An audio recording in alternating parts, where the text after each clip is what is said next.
enough. Oh, oh. Tried to show me how to live when all it was no. And why did I never listen when you would listen to me and make the wrong decisions, resisting the help I need. Oh, I know I could have done better. Oh, to keep you next to me. They say to blame it on the weather. Oh, hell no. I could have done better. I could have done better. I could have done better. I could have done better. I could have done better. To keep you next to me. I could have done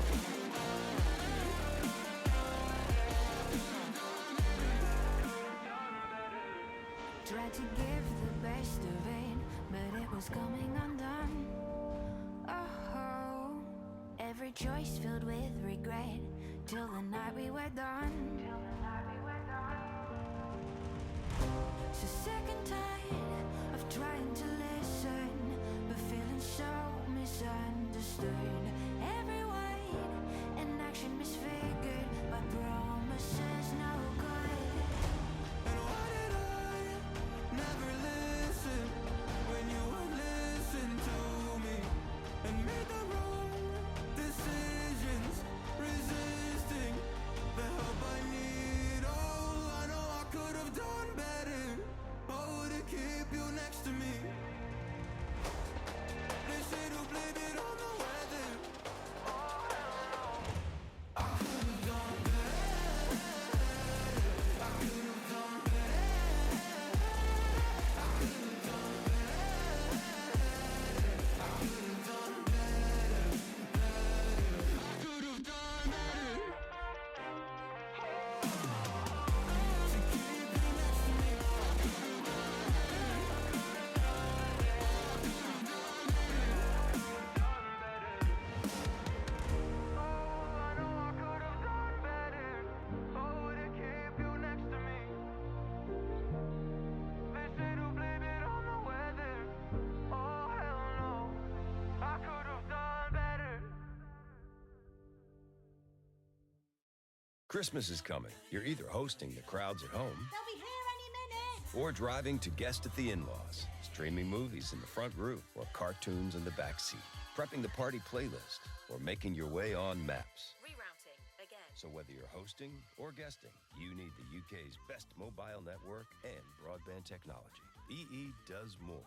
UK's best network. Root Matrix data H125. Full fibre is the UK's most reliable broadband technology. Ofcom's broadband terminology. Good evening and welcome everybody. This is Obi-Wan Pez for N Simplex Pachinko, and we are going to be working on the final bits of building thinking classrooms tonight. Before we move on to cracking the GRE, I will then change my title. Hope everybody's having a good night. Have a good time on this side.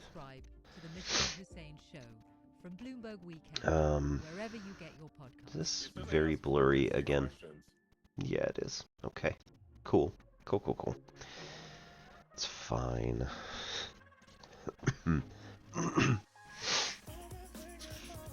Alright, so we are going to find where we left off here with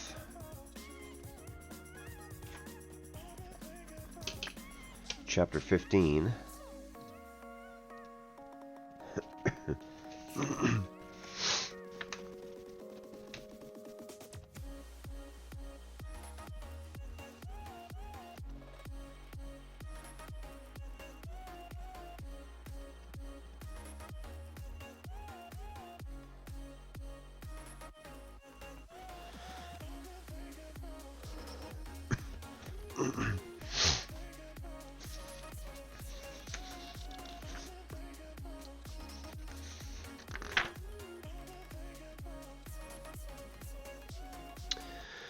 All right.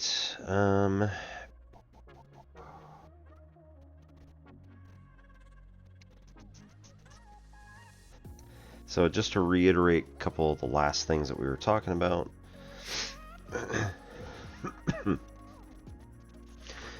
We have the 4 toolkits that we would like to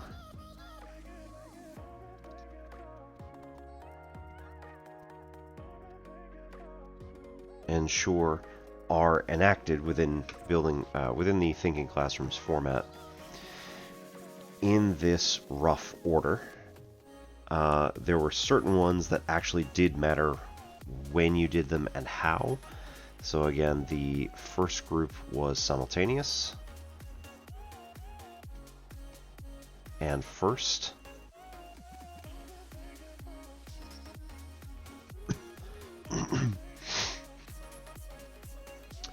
The second one did not matter what order it was.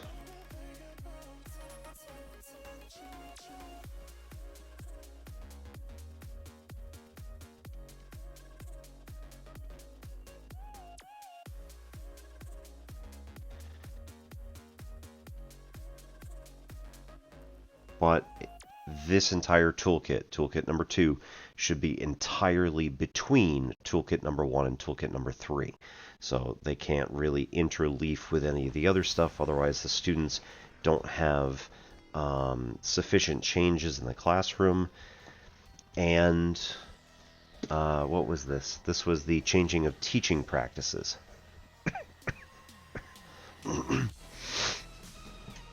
So the problem here is that if you do any of this stuff in Section 1, Section 1 is really about changing student behaviors and changing the teaching behavior at the exact same time kind of gets them a little off balance, such that they may not be receptive to the ideas that you're putting out there. So don't do too much all at once. The stuff in Toolkit 1 is good enough at first, and then once you're done with the 2-week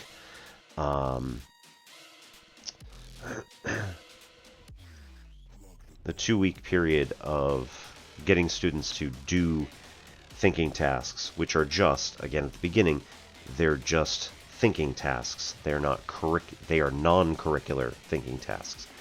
At the end of the 2-week period, then you start sneaking in some of the curricular thinking tasks as well, and start getting them working on those. Okay, then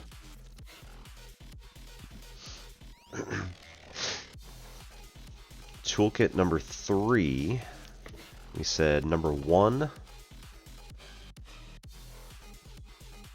could be anywhere.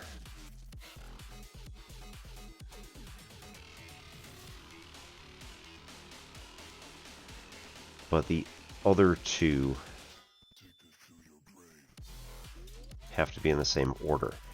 Reason for this was that if we're asynchronously using hints and extensions to maintain this flow state, it's also maybe a little bit harder for teachers to get their feet under them to master this particular skill, and that's fine. But consolidating from the bottom should happen first, and then students taking meaningful notes should be off of the discussion that happened with the consolidation, because this is taking, again, the notes are going to be the transference of group understanding to individual understanding. So it has to be done in that order in order to ensure that behavior is preserved. And then toolkit number 4, I think, was you have to kind of do it in this order.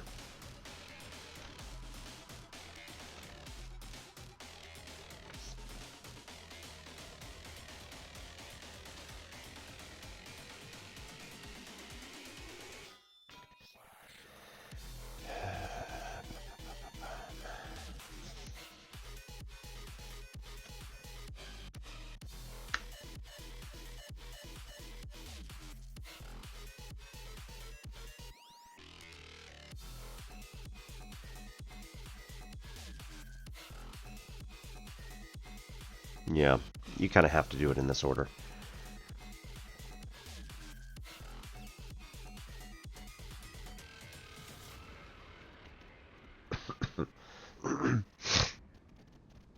Right, so start evaluating what you value.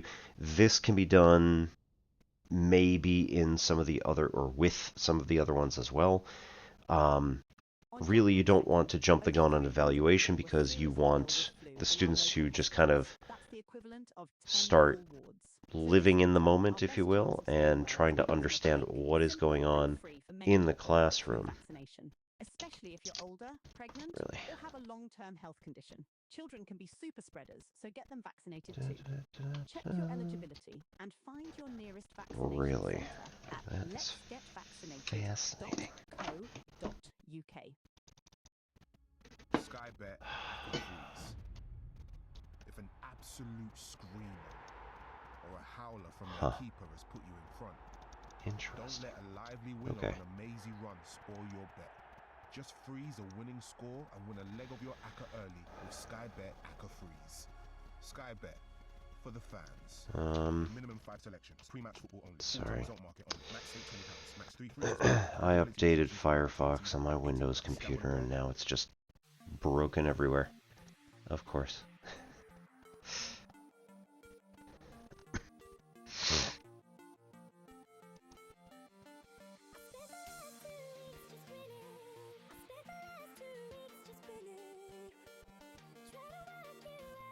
There we go.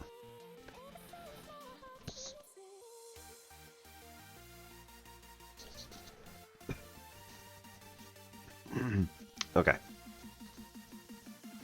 So this is what we're looking at. You can evaluate what you value a little bit earlier, but at the same time you don't want to jump the gun because you want students to kind of understand how to get... Hello there. It's just me. You want the students to understand how to get the class structure in their heads first. So consolidation from the bottom is to try to get the information to them as the sort of big thing. If you wait maybe a couple of days, or maybe getting into the curricular thinking tasks, then you start saying, how about we discuss how we did today? What did you all notice was going on? You know, what went well, what didn't? So evaluating what you value can happen earlier, but again, it's mostly just you're keeping the evaluation stuff together at the bottom as like the last thing that you're bringing in, or at least formalizing. Help students see where they are and where they're going is going to be getting the actual rubric, assessment chart out so that students can kind of self-assess and then also start getting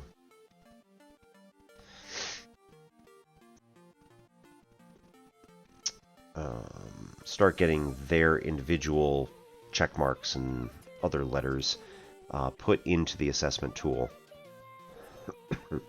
And then we're grading based on data, not points. That's really where we get the check marks and the letters and stuff like that. But giving the students the assessment tool ahead of time and saying, this is what we're doing, these are all the individual ideas that we're going to be covering, and this is how they all fit together in this order, roughly speaking, is going to be something that helps a lot. And again, as needing that before you start grading on data points.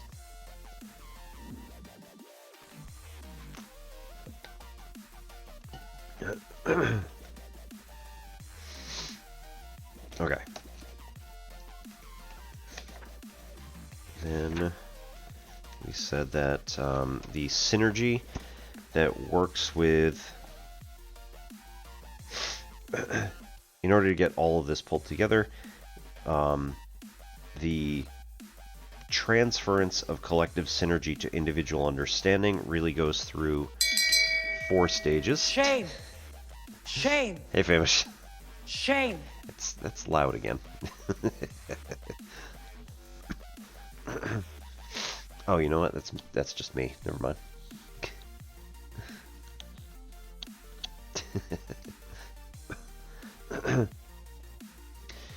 Right, so the collective synergy is the fact that all of them individually could probably be able to do something if they are in their group setting, and even in the moment they might individually be able to do it, but as soon as they leave the class, they're going to have trouble. So, in order to make sure that their collective synergy is transferred to individual understanding, these 4 practices are the most important thing. So we consolidate from the bottom, again start with the easiest base level stuff, and then start working your way up, going around the room, getting everybody's opinion on what they think individual groups did, what can you see from their stuff. They have to interpret it, they have to recontextualize, and then report back to the rest of the class. What is it that this group did? After that, make sure that they get meaningful notes.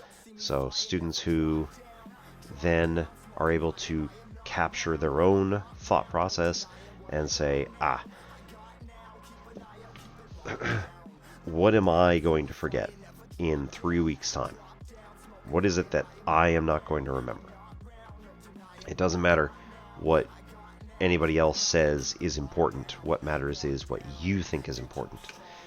And then the last one here, understand where you are and where you're going. Link all of the above things. Doing check your understanding questions is going to be an important part. So looking back at the notes, what did I forget? What didn't I forget?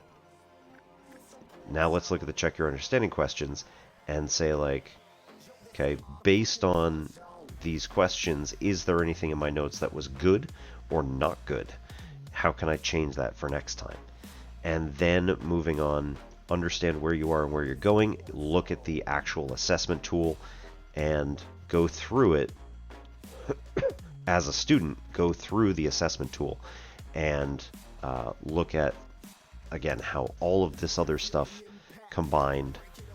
You have your notes, you have your check your understanding questions. Where are you on your level of understanding for each individual topic? And then where are you going, i.e. where do you need to be? What do you need to be able to do?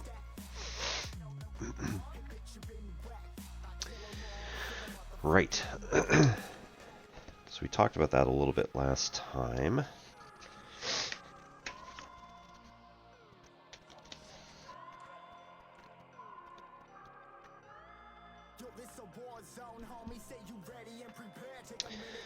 Okay, and the last, or this toolkit, right,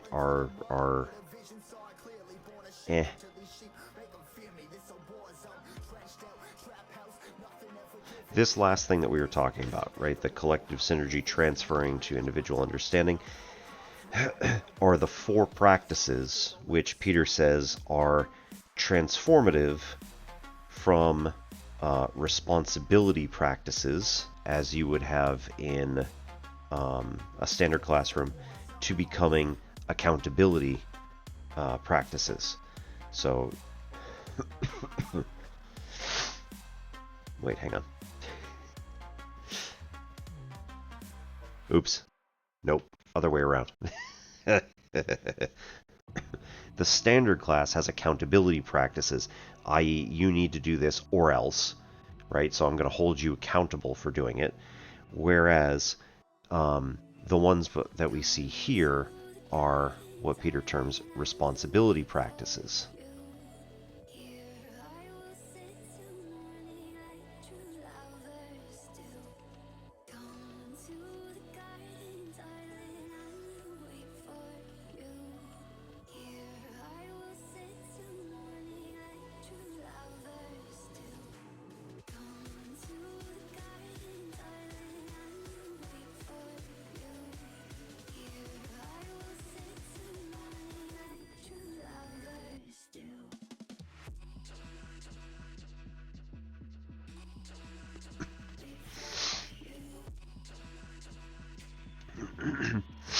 So we're trying to get the students to become more responsible as the semester goes on. Right? Consolidating from the bottom is entirely the teacher's responsibility to relay all of this information. When we start getting further and further into the class, consolidating from the bottom is still the teacher's action. Like, here's where we're going to start, here's where we're moving up. But as the semester goes on, the teacher ends up being less necessary to this process, except by like organizing it. Because again, you know, you're leading this activity, but you're not the person who's doing all the work. Even from the first time that you do it, you're not really doing all the work as long as you have students who can like kind of get into it. When you do meaningful notes, you prompt the students to do something, and then they will, over time, become more and more responsible for their own notes. But then it's also, like, sort of still coming from the group activity. Check your understanding questions are, now you have this group information from before, the consolidation and the meaningful notes, and all of that energy that you had with your classmates.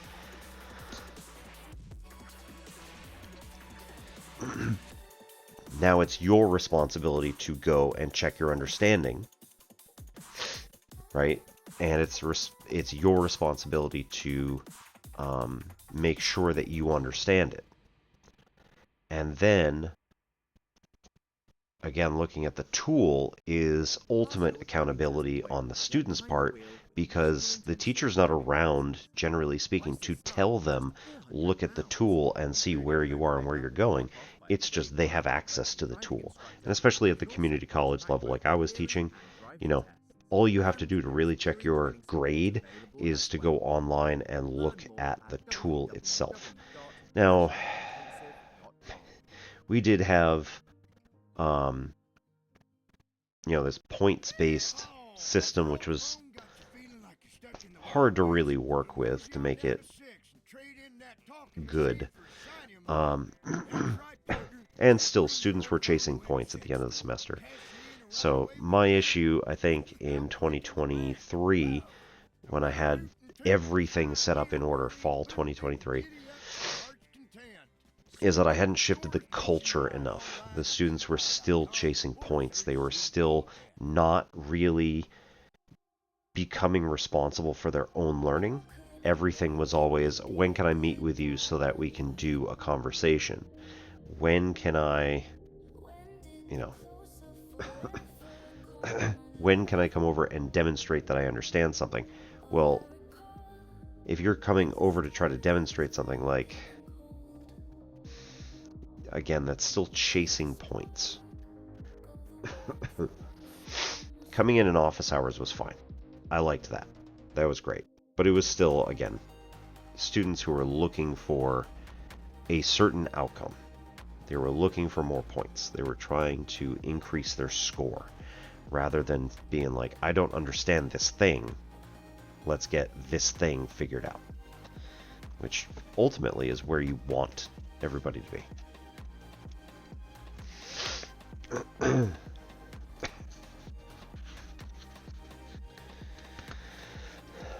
Okay, so rebuilding a thinking classroom. Peter says, when you have all 4 toolkits and 14 practices up and running and in concert with each other, the students have begun to take full ownership of more of their learning.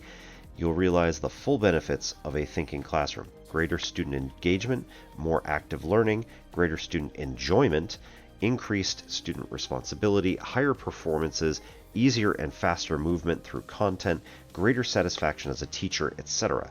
And just when you're most enjoying these benefits, they change the students on you and you have to start all over again.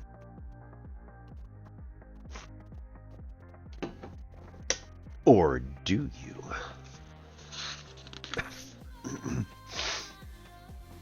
This became my next research question.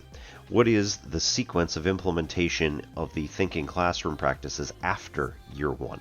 Although your new class of students may not be familiar with the thinking classroom, you are.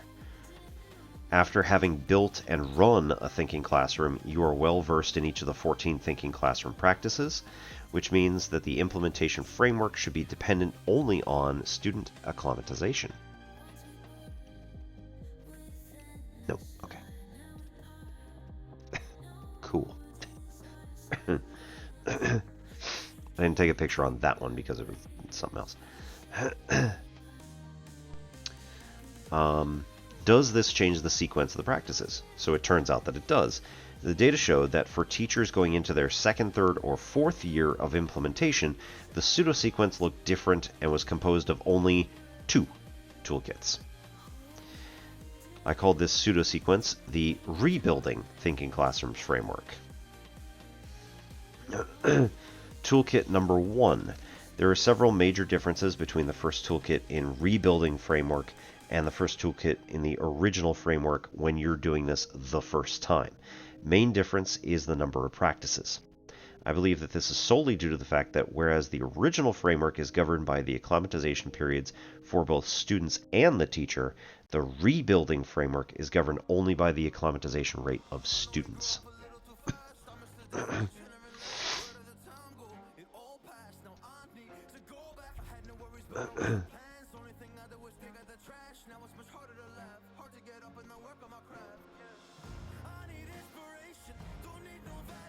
So for further years,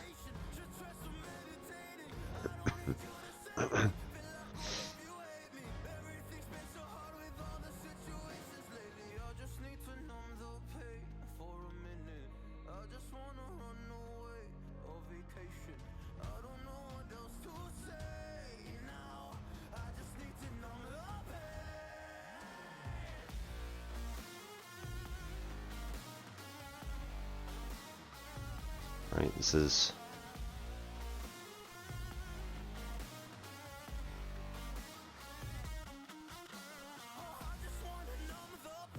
only for acclimatization of students.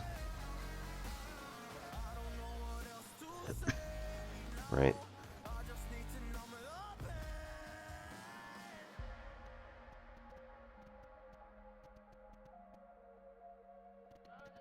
Teachers are familiar.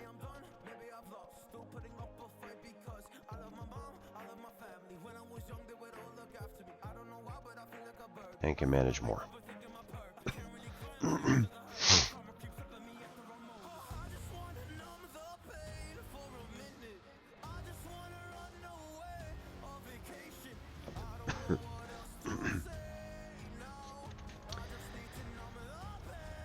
Alright, so because you as the teacher are already used to the thinking classroom practices, you are ready to go on day 1.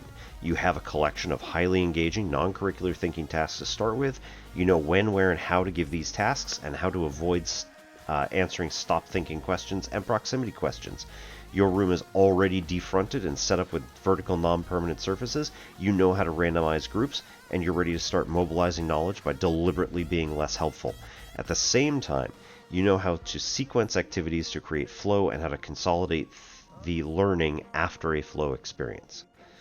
Like the practices in the first toolkit in the original framework, the practices in the first toolkit in the Rebuilding Framework are all implemented at once. So, this thing where I was like, oh, well, you know, number 2 should be between toolkit 1 and 3 for the acclimatization of students, that also was mostly, again, as Peter says here, for the acclimatization of teachers. As a first-year teacher in this particular setup, don't overwhelm yourself either. The students can handle the teaching and learning practices being separated.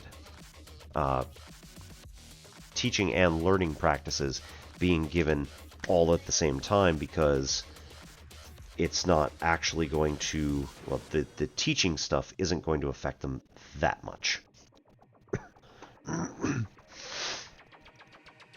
Alright, it's mostly going to affect the way that you are presenting the material rather than the way that they are engaging with it.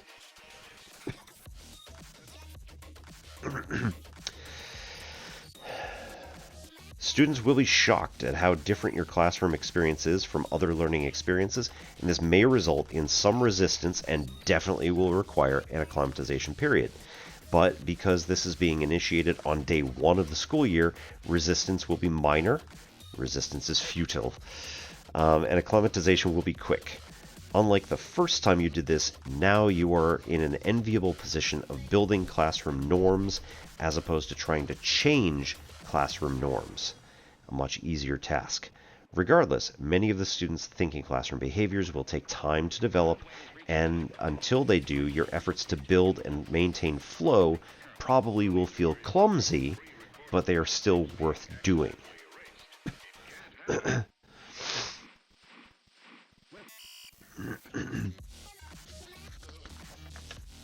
Alright, toolkit number 2. After about 3 weeks, your class will be ready to move on to the second toolkit, which contains all of the assessment practices and all of the student responsibility practices. Unlike what you do with the first toolkit, implement these one at a time in order as the students become ready for them. Although there is some degree of freedom around the order in which you do this, it still works best if you present the move to the outcomes-based assessment to students after they have been exposed to assessment as a tool for helping them see where they are and where they're going.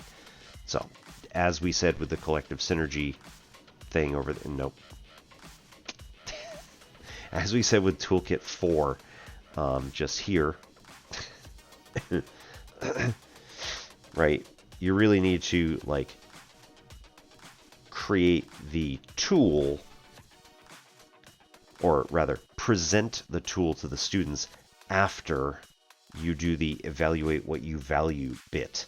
Because if you can then evaluate what you value, then you show them this is what you're evaluated on at the end of the year, then they'll be like, oh, okay, well, you must really care about this. It must be something that you actually value. Rather than just, oh, that's the thing that the, you know, the department chair passed down to you or whatever. By getting a quick, simple, and free for many people flu vaccination, especially if you're older, pregnant, or have a long-term health condition. Children can be super spreaders, so get them vaccinated too. Check your eligibility and find your nearest vaccination centre at letsgetvaccinated.co.uk.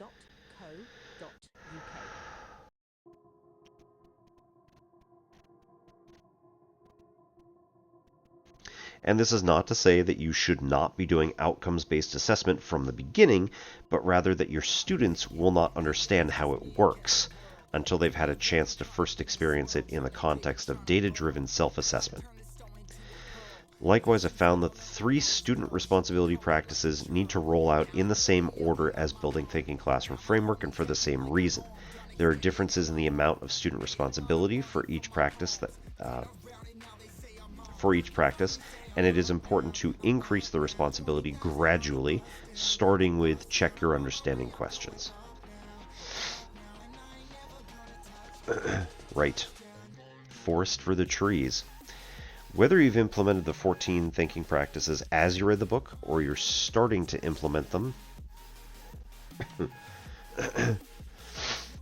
according to the Building Thinking Classrooms framework, it is important to try to see the forest for the trees. My goal from the outset was to get students to think, right? The big thing that needs to be done.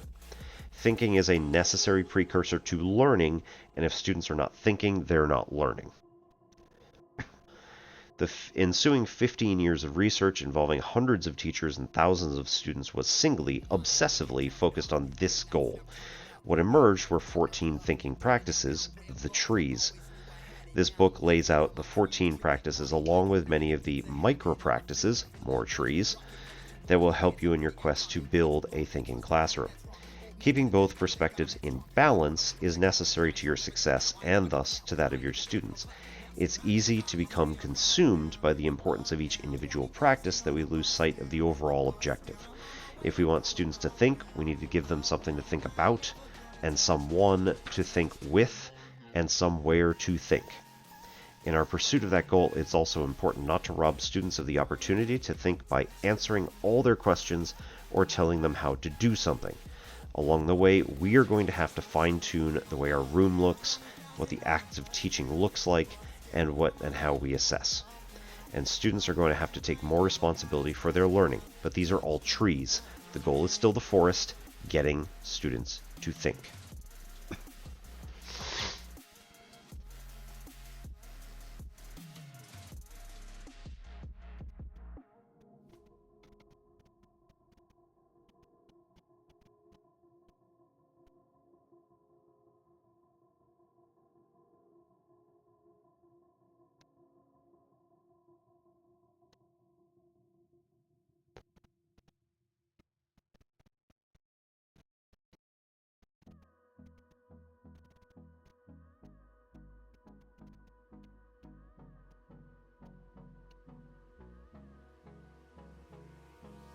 Hold me close till I get up. Time is barely on our side. I don't wanna waste what's left.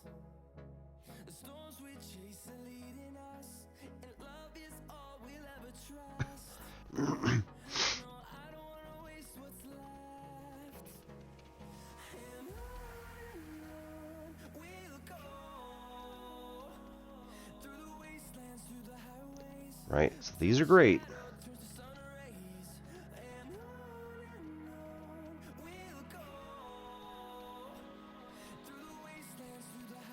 Don't lose focus on the goal.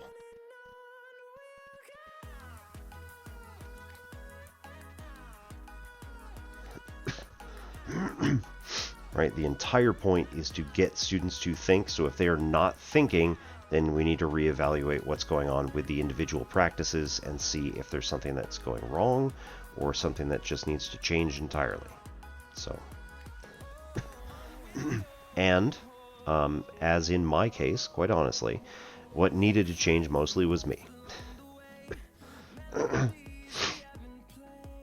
Right? I was offering students opportunities to think, but the problem was that they were thinking off of me rather than like thinking because of me or thinking because of the things that I was doing. It was still a lot of the thinking that my students were doing was extrinsic. So it was they were doing it because of things that were coming from outside of themselves. It was me asking particular questions. It was me having conversations with them that did certain things. It never became intrinsic.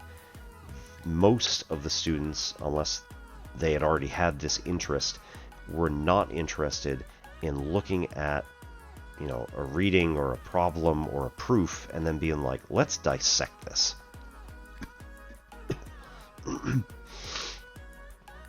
So that's one of the like ultimate goals, is essentially not just get students to think, but like get their thinking to become intrinsic or intrinsically motivated.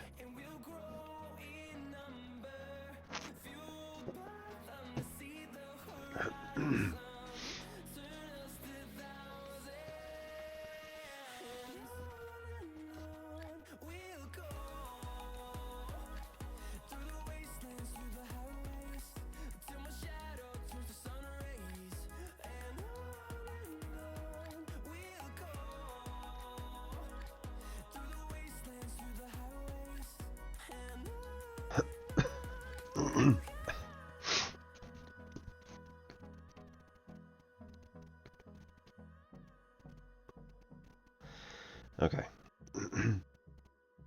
When you achieve this, all of these practices will lose their discreteness and start melding into a whole. The forest, if you will.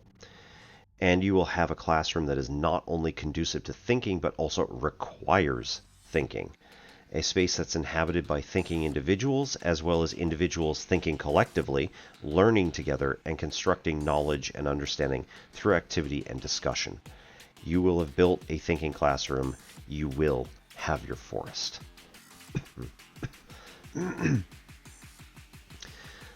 This is something that I saw the beginnings of in my first year of teaching with building thinking classrooms.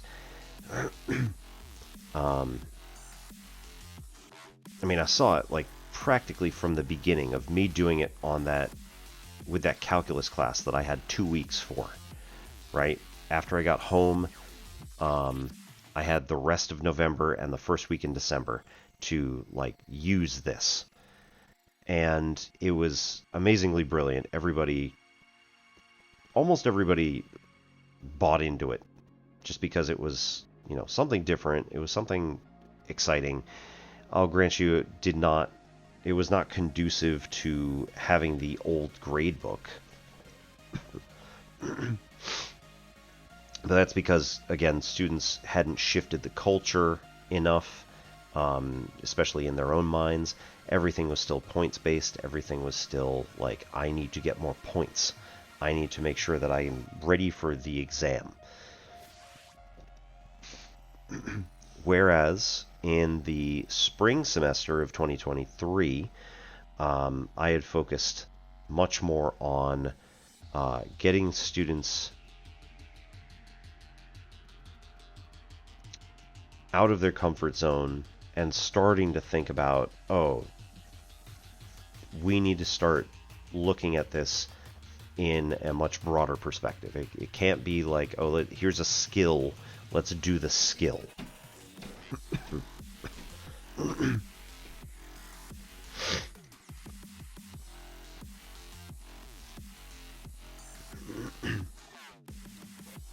So it ended up being a very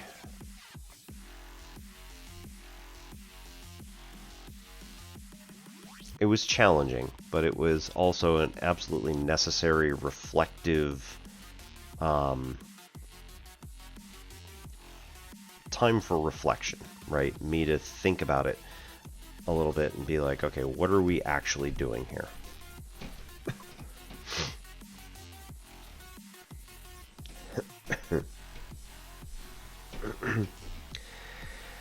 Okay.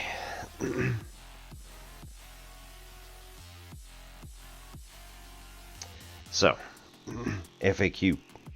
A thinking classroom lesson seems to revolve around the idea of creating and maintaining flow through the way we use hints and extensions. Given how important this is, why not place it earlier in the framework? I agree that creating and maintaining flow is of utmost importance and likely the most significant practice in the thinking classroom, but I did not choose to place it in the third toolkit. The pseudo-sequence presented in the figure above emerged out of the research as the order most effective at building a thinking classroom. It's taken a long time for me to understand why this is the pseudo-sequence as opposed to any of the others. What I present in this chapter are the results of much theorizing as to why some practices need to be implemented together and why some practices need to be established before others are adopted. In this regard, flow is where it is because a lot of the thinking practices in the first and second toolkits need to be working well within the classroom before flow will function as the research shows. I was thinking of starting more gradually than what the sequence suggests, maybe with changing the way I answer questions or give tasks. Can I do that? You could do that if you wish. The book offers you a set of practices that have been proven to initiate and maintain thinking.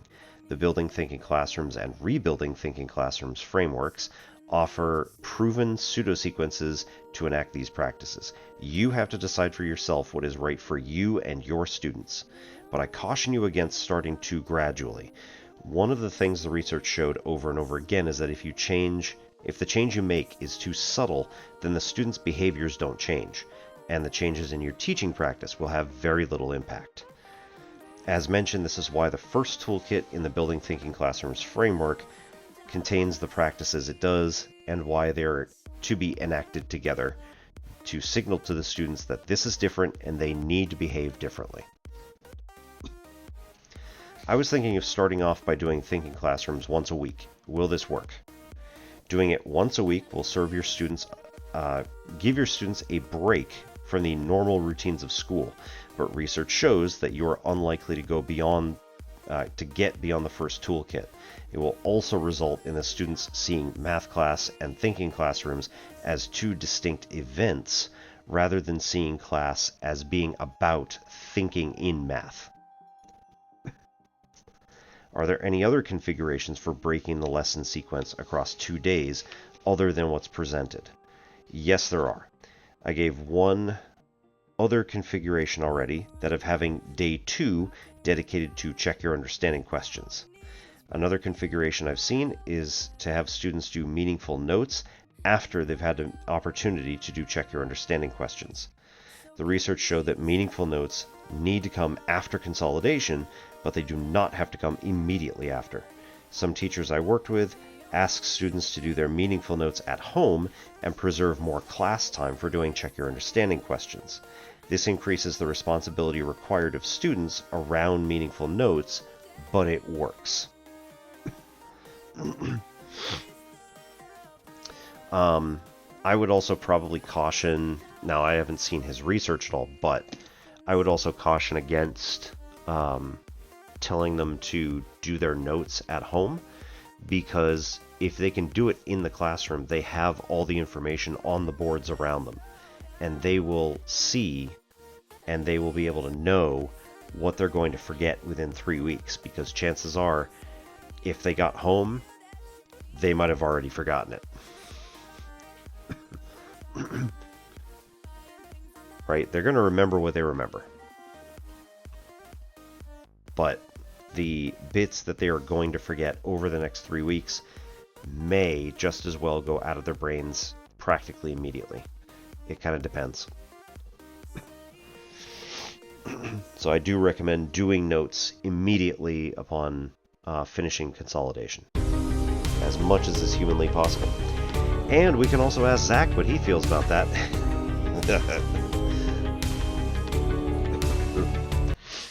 Greetings and good evening, Zach. How are you? Good to see you. For anybody who somehow does not know Zach, his channel is e to the 2i pi, and we like to do all sorts of cool mathy type stuff, programming, computer science a little bit, or programming to serve math. Zach has been working lately on doing a quiz show.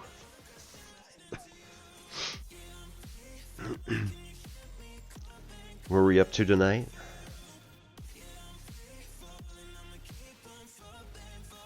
Or this afternoon, I guess, for you.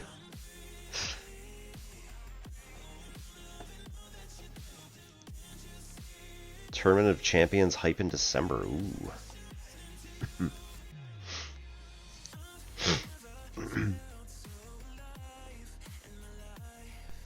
So, Zach, I was just talking about the... There was somebody who said, is there any other way to break up a lesson over 2 days? Much like... I mean, it was a question in the book. No offense to everybody.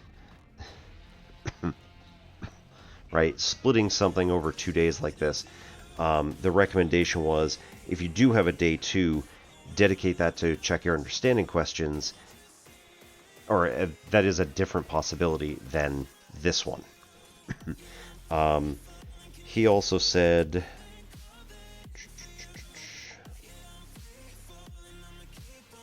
some teachers I've worked with ask students to do meaningful notes at home and preserve more class time for check your understanding questions.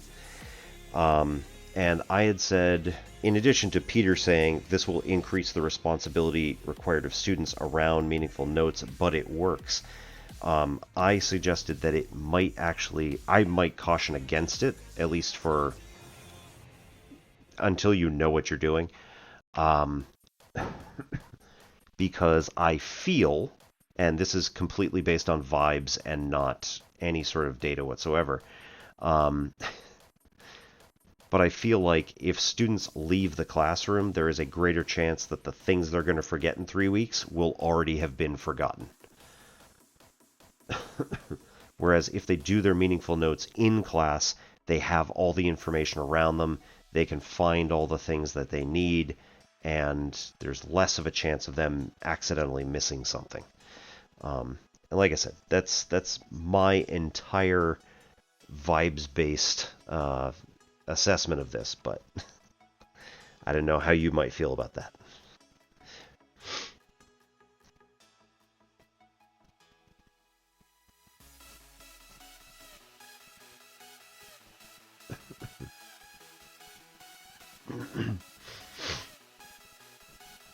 Now, similarly, this could work for my hour and 50-minute classes.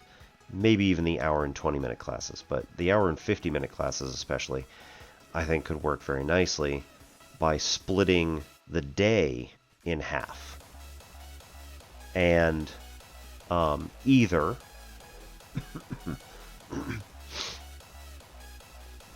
once day one is done with the thinking task, the main flow of the activity, and consolidation, and the meaningful notes, if there's any time, rather than necessarily doing check your understanding questions for today's work, you could actually do check your understanding questions for the previous day's work.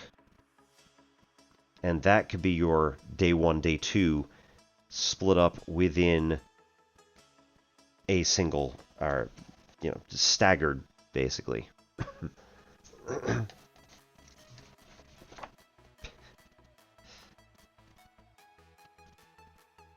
Where you say, like, okay, I'm gonna do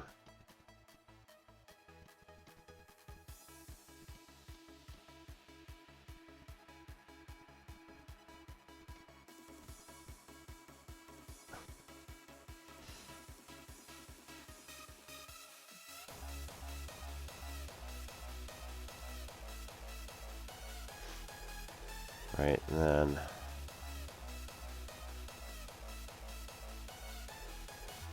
something like this.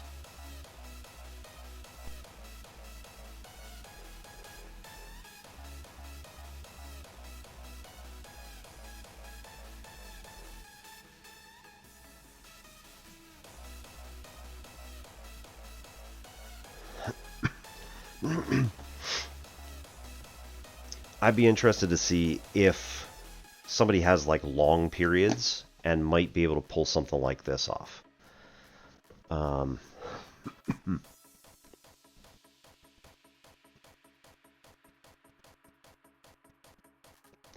This would theoretically, I think that this would serve my population of students much better, being that my students are college age, right? Let's check your understanding. These classes were only usually twice a week, so either 2 days later or 5 days later, we're checking your understanding on whether or not you remember whatever it was. Could work.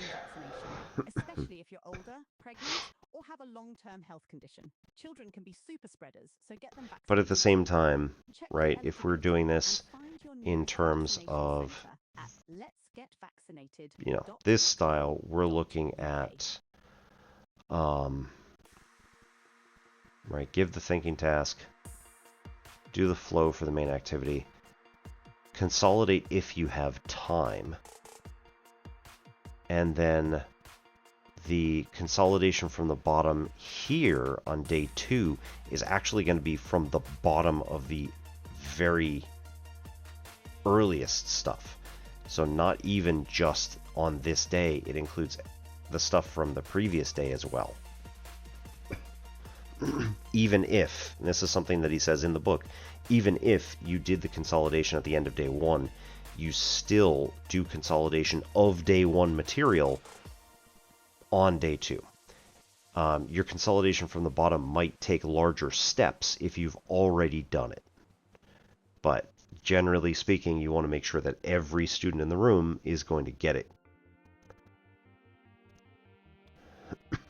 So if anybody looks like they're struggling, go back a little bit and see if there's like smaller steps that you can take.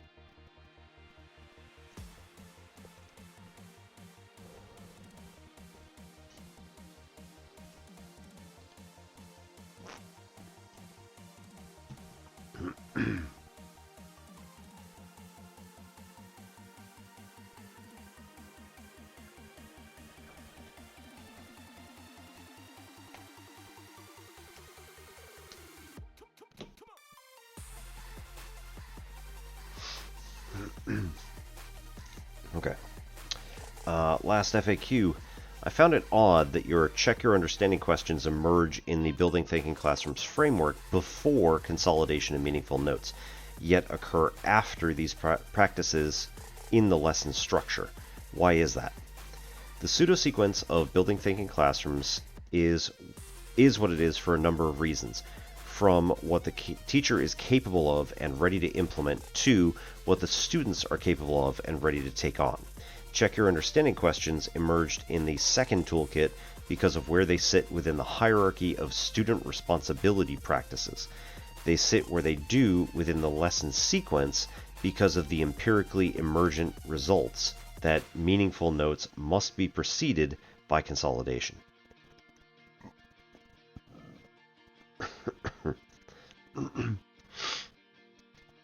All right, the usual questions. What are some of the things in this chapter that feel immediately correct? So, for me, right, understanding that there is a particular structure to the individual practices and how they might tie to stuff that I've learned from educational philosophy and educational psychology. Brilliant. Right? So looking at this, I think that Peter did bring some of these things into focus because likely he did put in some of these variations in class structure and say like, well, when do we add consolidation from the bottom? When do we add check your understanding questions? And coming up with this responsibility practices, I think, is his attempt to then like understand from educational psychology and educational philosophy, where do these actually fit in like the grand scheme of things? And then how does it balance when they all finally come together?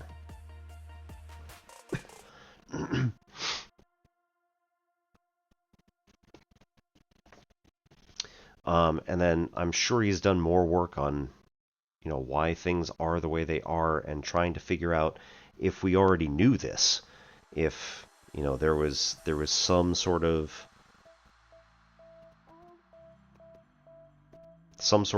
educational philosophy that already was known by, like, you know, John Dewey or something.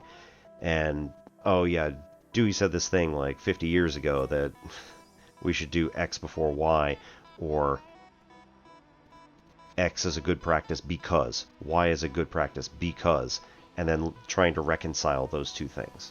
So, I would be interested in trying to find some of that information, like going further. Could be cool.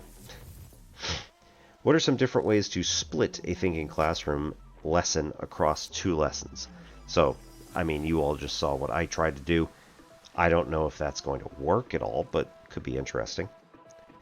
Where are you in the journey through Thinking Classroom Framework, and what are you going to introduce next? So, I'm going to be more careful the next time I use this, because I probably will use this at some point, or recommend its use to someone at some point. I'm going to be more careful about when the individual practices have been added in. So, in my fall 2023 classes, I pretty much went whole hog with it and was just like, here's everything, and dumped it like, this is what we're doing, let's go. And I also did not give the hey Famished, welcome back. I did not give the proper time to start doing non-curricular thinking tasks at the beginning. I don't know if it's just because I was feeling a bit the coward that semester. And like, I don't want to mess this up really bad. But also, like, if students don't see some sort of progress within themselves, they tend to complain to administration, and I wasn't really feeling it. I was like, hey, I don't really feel like, you know, ending up getting reported because some student just doesn't get it. And then my direct report would be like, I don't really get it either because you're not doing curriculum. But also, like, some of the things I hadn't read this chapter carefully enough to understand why things were the way they were and where they were. Like, I read the chapter, I took notes on it, but I don't think I was careful enough to take notes on it and be like, no, do this whole toolkit first. Do this whole toolkit after. Take another week and do this whole toolkit as a separate thing. Like, I didn't really do that. In this chapter, I spoke about the classroom as a system and how systems defend themselves against change. Can you think of a time where you tried to introduce something that the system defended itself against? Oh yes, many times. I can't think of a specific example, but I know there are so many. And I mean, doing building thinking classrooms, the students were like, why can't we just do it normal?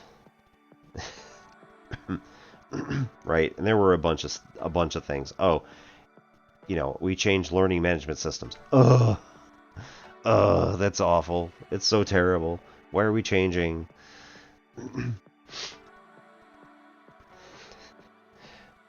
If the best time to introduce something new to a system is in the first week of school, what do you want the start of your next school year to look like?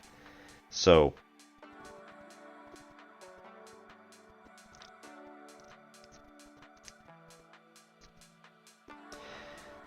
in the community college setting, generally speaking, you do have to, like, go over the curriculum on day one and, like, say, like, here's what we're going to go over, or something like that.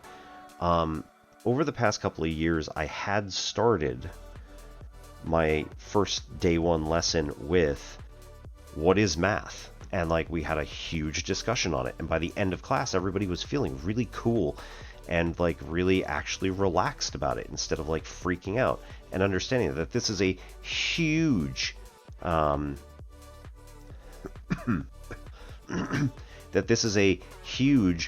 you know, multi-millennial project that humanity has been working on. So trying to get students to understand the context of mathematics, the history of mathematics, was really something that they kind of needed.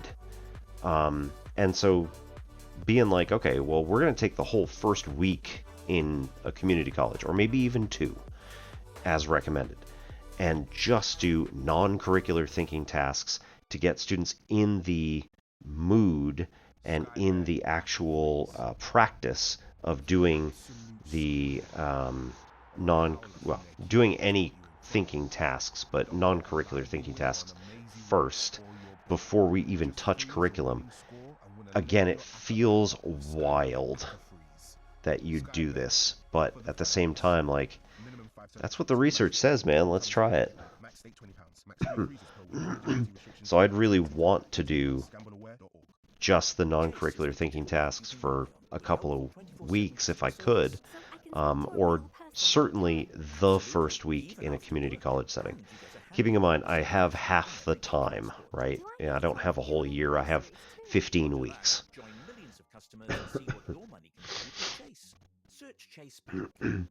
What are some challenges you anticipate you'll experience in implementing the strategies suggested in this chapter, and what are some ways to overcome them?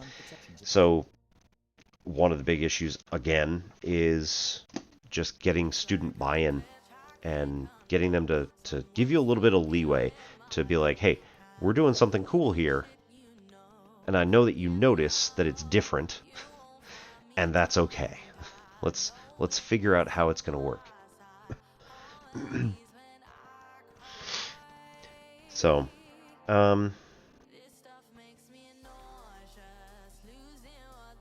I think that because I am now 43, And I mean, I'm going to be 44, almost 45, if I wait until we go back to the US before picking up a class. Like, I'm going to basically be 45 years old. I think it's going to help kind of like solidify, yes, I do know what I'm doing, in fact, no matter where I go. So whether I go to community college, whether I go back to public schools and like hammer this into whatever location I'm in, you know, I think I could probably pull it off and do pretty well in terms of making sure that all of the students understand that this is what we're doing now, and you know, it isn't just a wild experiment. There's actual data to back this up. So, could be interesting. We'll see how that goes. Alright, so this is going to be the end of Building Thinking Classrooms until Monday at a slightly earlier time. So we're going to be starting at 2000 hours here in the UK, or UTC. This is going to be 1500 Eastern, right? Yes, 1300 Mountain and noon Pacific. So if anybody is in the US and wants to check that out, next Monday we're going to have Zach from E to the 2i Pi on to discuss kind of what are some of the other implications of building thinking classrooms? What are some other contexts? What are some just other things that are going on in the world of Peter Liljedahl? Why things work, why they might not work, and probably Zach's experience with trying to use some of this stuff. So we'll see how that goes. Anyway, we're going to head out for our 3-minute ad break, and then when I get back, we will switch and work on cracking the GRE. So we'll be back in 3. Thank you very much, everybody.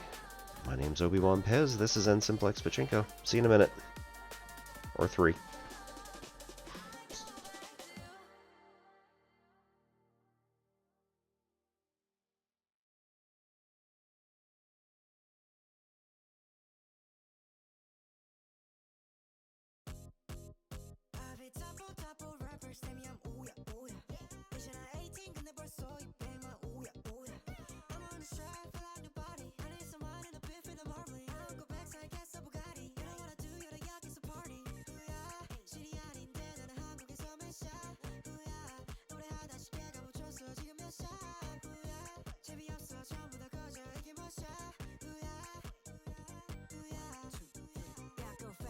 Can't touch my mom. 난 무대 위에 선 켜 chains in my mom. It's all on. 끝난 줄 알아. 쇼시 나는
robe.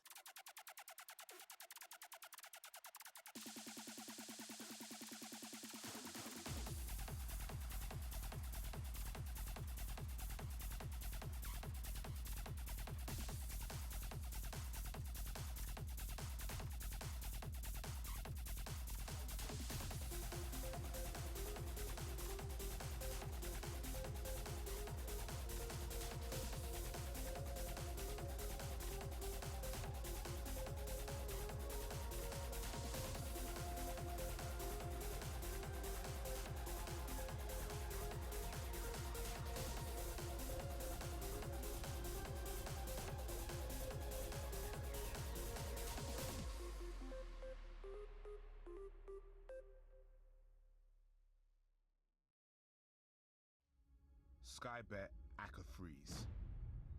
If an absolute screamer or a howler from their keeper has put you in front, don't let a lively winger on a mazy run spoil your bet.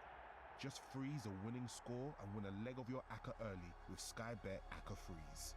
Sky bet for the fans. Minimum 5 selections. Pre-match football only. Full-time result market only. Max stake £20. Max 3 freezes per week. Eligibility restrictions and further T&Cs apply. 18+. Gambleaware.org. Someone died here last night, and we need to figure out what happened. You don't think someone done this on purpose, do you? Everyone who comes here for a reason. I have this rage in me like fire under my skin. There's an ordinary violence in all of us. We're capable of such terrible things. Someone water on Channel 4. Stream now. Righto. So, I'm going to be doing a little bit of punishing workout here, and oh really? Are we gonna play this game?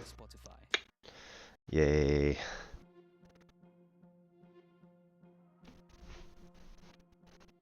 That's better. A little. Okay, so hydrants are a fun little exercise. I highly recommend, if you have never done these before, join me. So get on your hands and knees, all fours. I do recommend probably flat palming because it's just going to be easier. Being from a karate discipline, I'm pretty good with balling my fists and making that something that's going to bear my weight, or at least a little bit of my weight. Okay. So, the first thing we do is we take our leg and we just bring it out like this. Our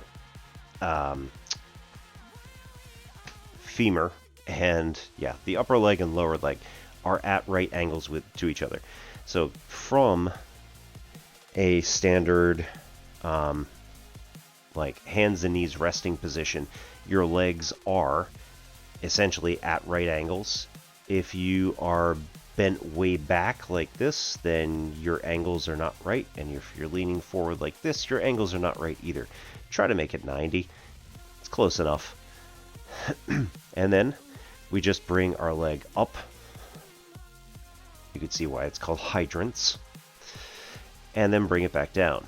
Normally we just make nice steady motion with going up and going down, right? Don't go too fast either direction. And we get to 10, 8, I think, 9, 10, and hold. And here, what we do is we extend our foot out, pointing the toe, and then bring it back. So that's 1, 2, 3, and this is more of a kicking motion. 4, 5, 6, 7, 8, 9, 10. And then extend. Flex your heel rather than pointing your toe. Flex your heel, and then we go up and down. 1, 2, 3, 4, 5, 6, 7, 8, 9, 10. And then with a straight leg, with your heel flexed, now we go in a figure 8 motion with your foot.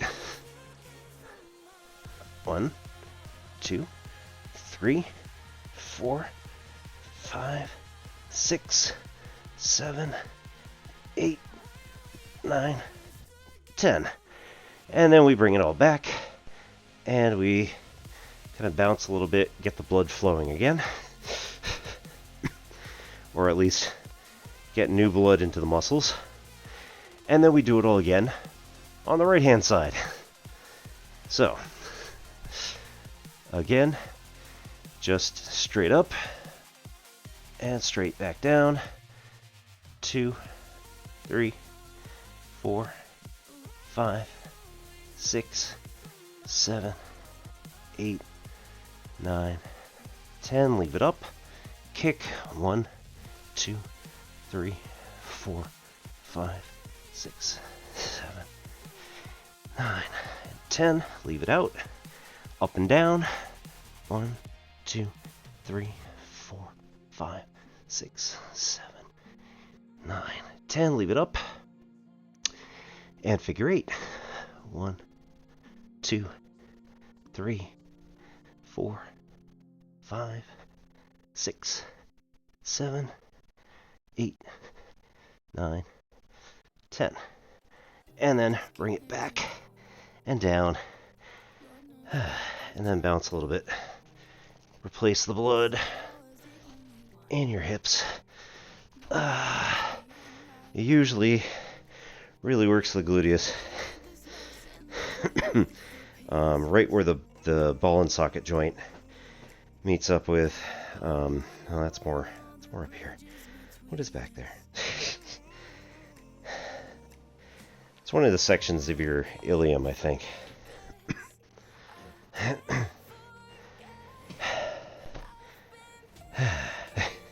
For a second there, I thought it said hydrate. I was like, what, really? No, that's me.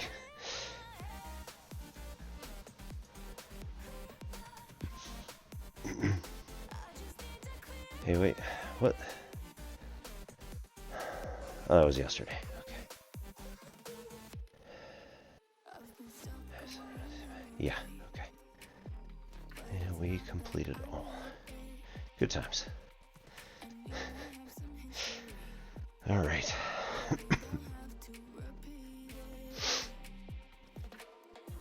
Well, thank you everybody for sticking around. Right, we should also capture this one. Don't kill the canvas yet. Okay, save PNG. I need to change that name.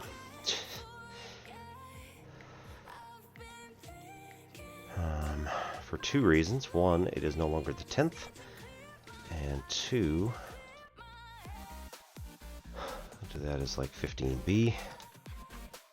And it is the 12th today. Cut and move it to same pictures, building thinking classrooms. Cool.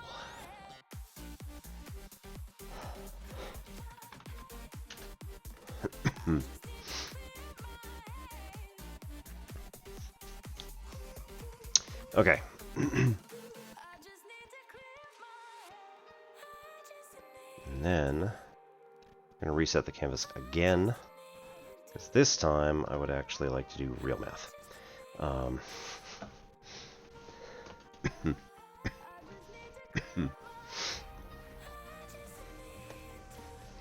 dear. And then make sure you straighten your mat out whenever you're sitting on it. Jeez.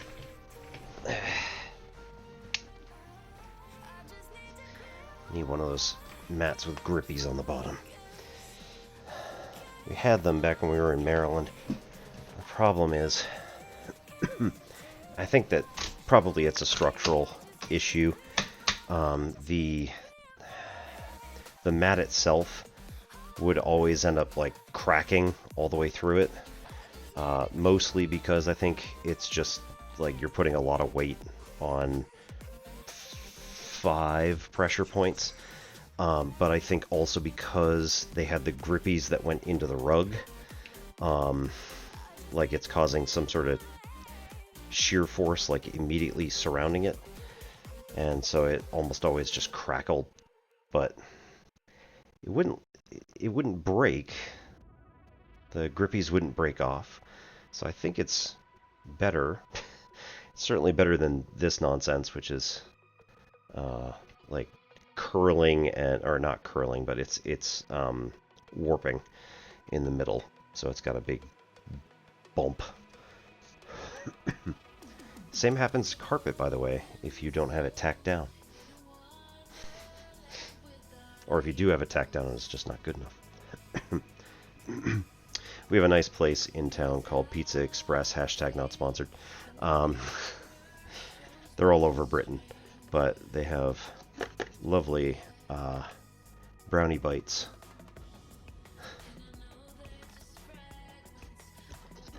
Very fudgy.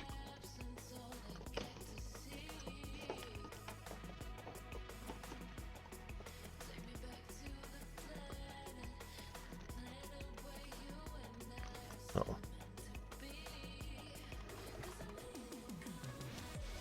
Where'd I put the stylus? Next question.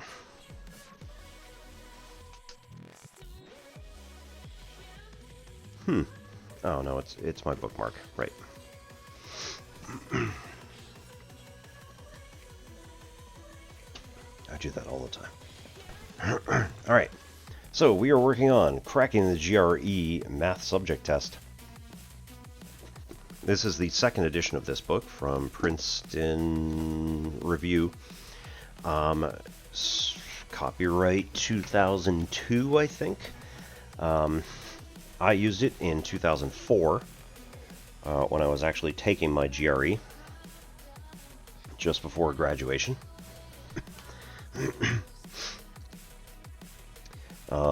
And my spouse also took it because she was also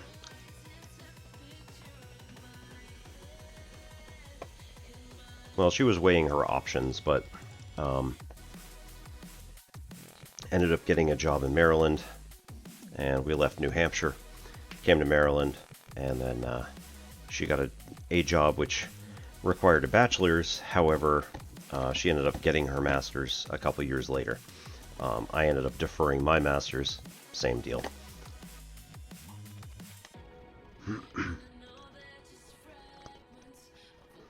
And then I went to Johns Hopkins, and I never thought I'd ever possibly get in.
Alright, so when we look at the mean value theorem for integrals,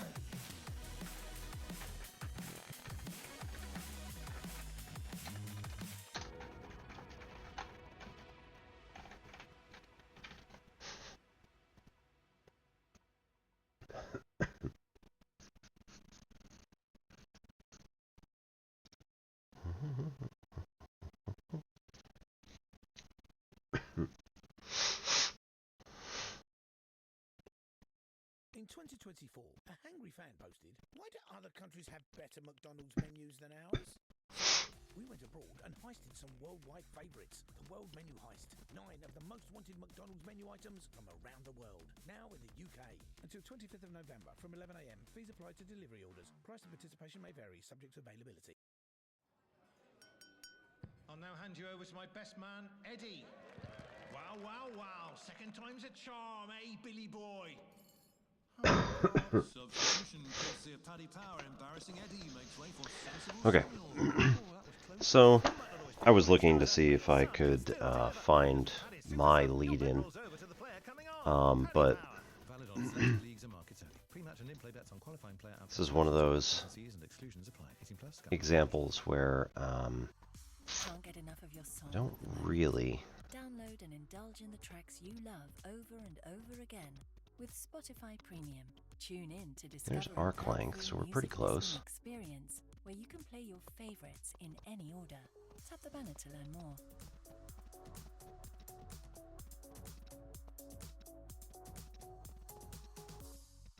Okay, that's no, never mind.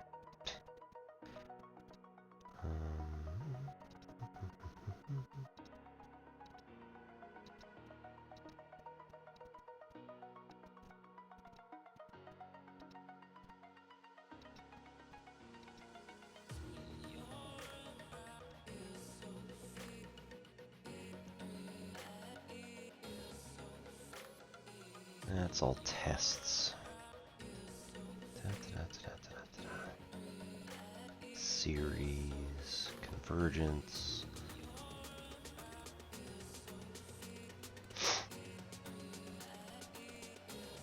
Differential equations. We're getting close.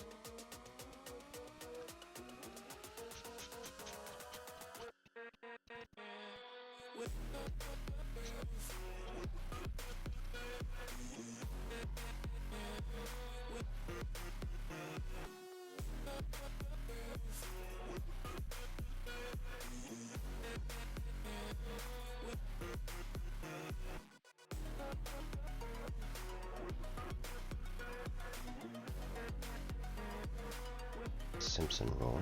Okay.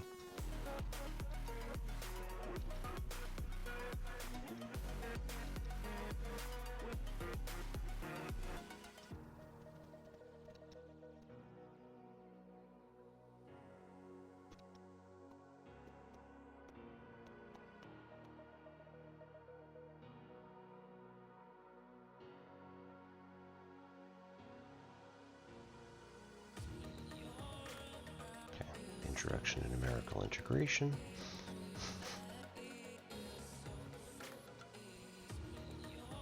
Okay, no, we gotta. Here we go.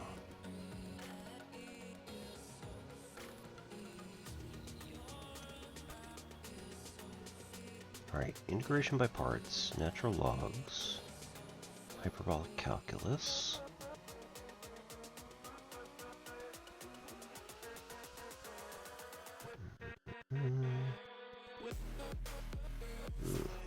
Gross.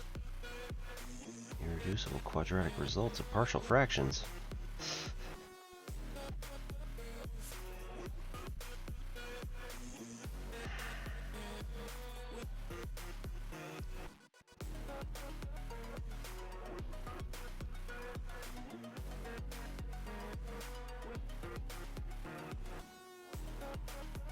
Oh, is it before that?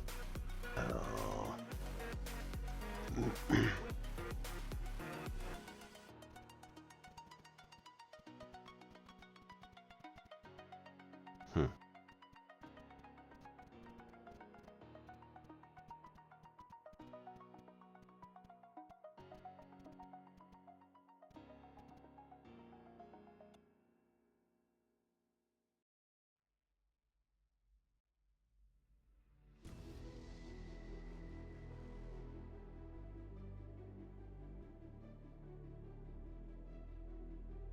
That's really weird. I've been watching you with dark eyes every night. Counting up your sins, I keep a list and checking it twice. I know where you've been, I smell the sin and you're looking nice.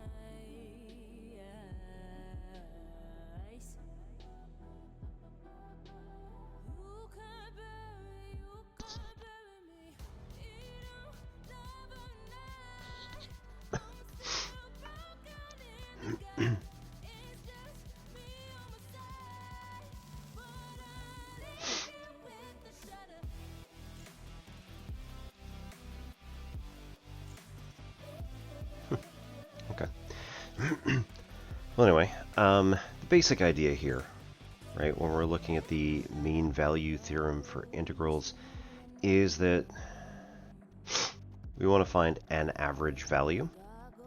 So if we're looking at an average for an integral, let's back it off a little bit and say, how do we find a mean value at all?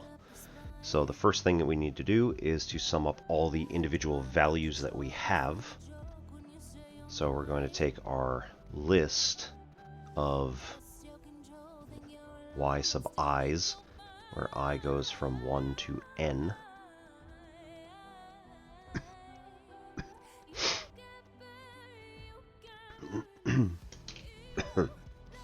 And then we're going to multiply that by 1 over n. So y bar is going to be equal to, again, the sum of all individual y sub i's times 1 over n to get us the average value, or mean value.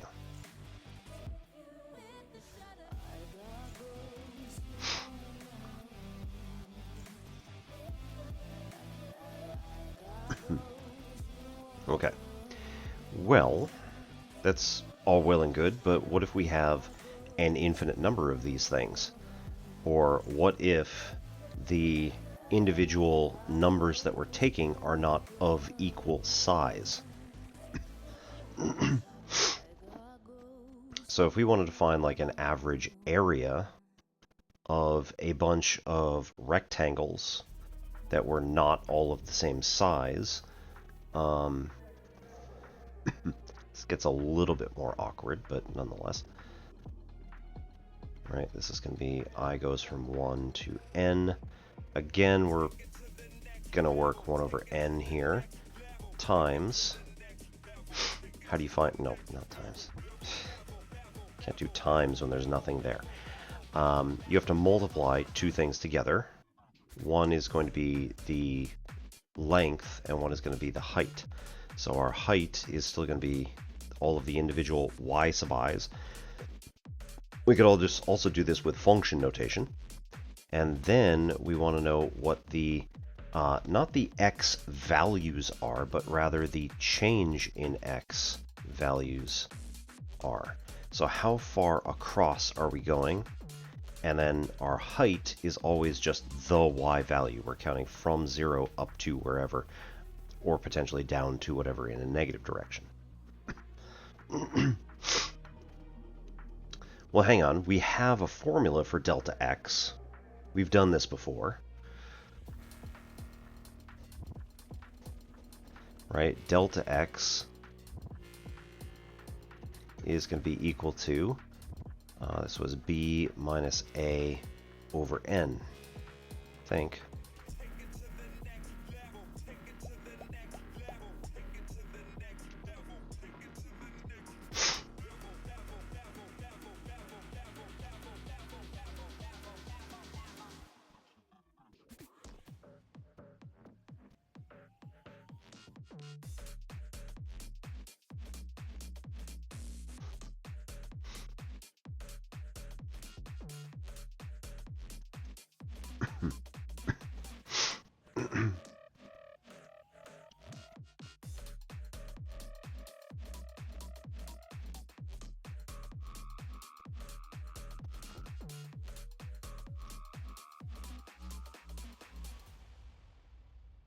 Realistically, that's, you know, the average delta x. It's going to be b minus a, the whole length, divided by however many slices we're taking.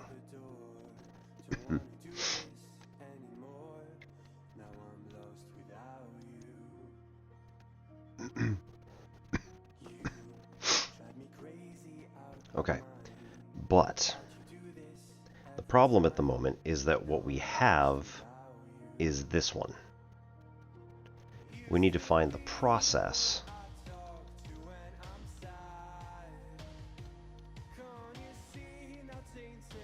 to get from one to the other.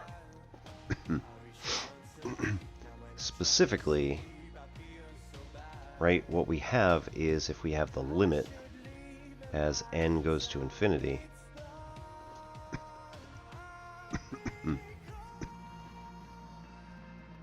our y bar. This is the limit as n goes to infinity of 1 over n times I goes from 1 to n of y sub I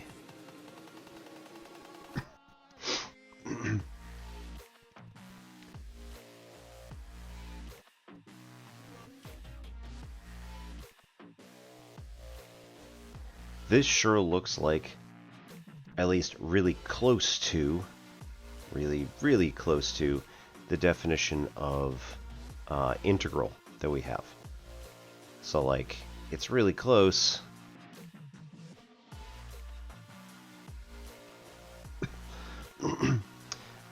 We have to say that, right, y bar is a discrete variable, but the whole thing, the limit as n goes to infinity of y bar, really becomes a continuous variable through this process. So, what are we going to do? Well, we can say that we want the limit as n goes to infinity of 1 over n times, and here what we need to do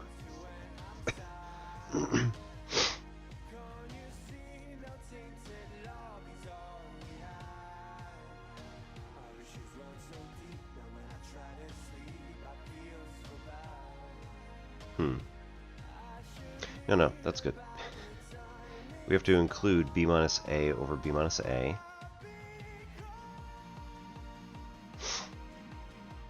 times integral, or the sum as I goes from 1 to n of y sub I. This is going to be limit as n goes to infinity. We're going to take the b minus a over n and bring that in.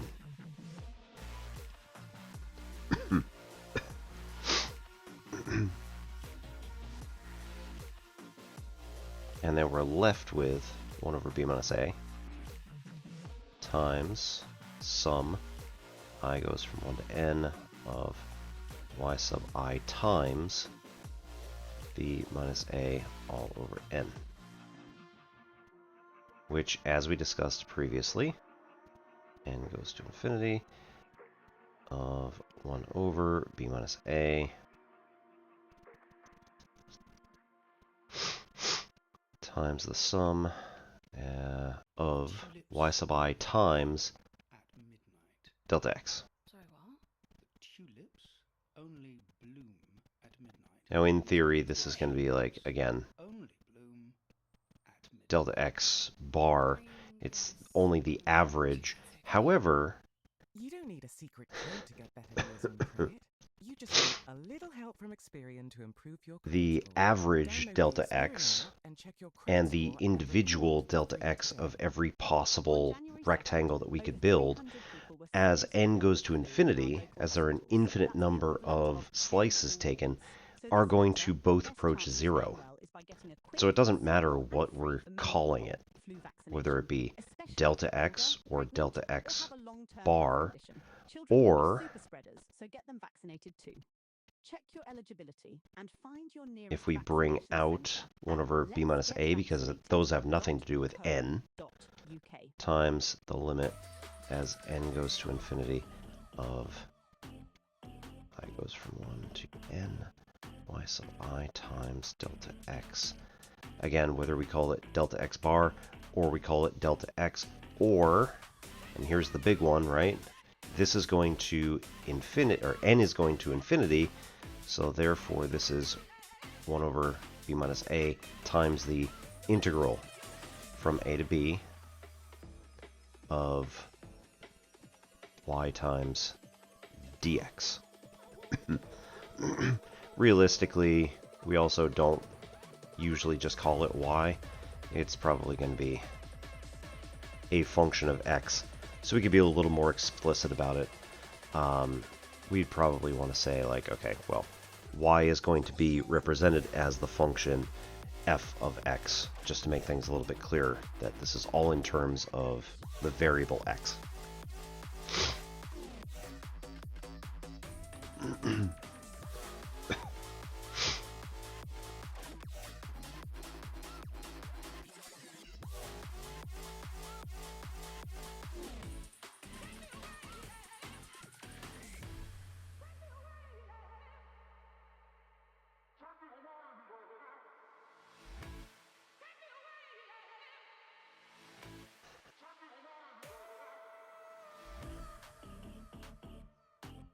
That's not really the same process, though.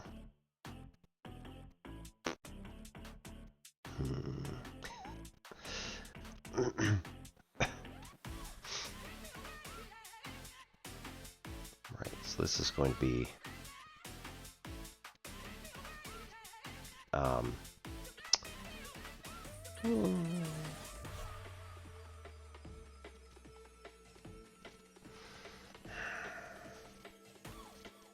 yeah, I mean,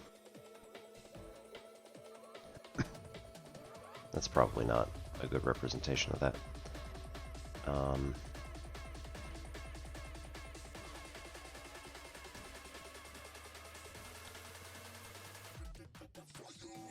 This is the average of the function f of x on inclusive a to b.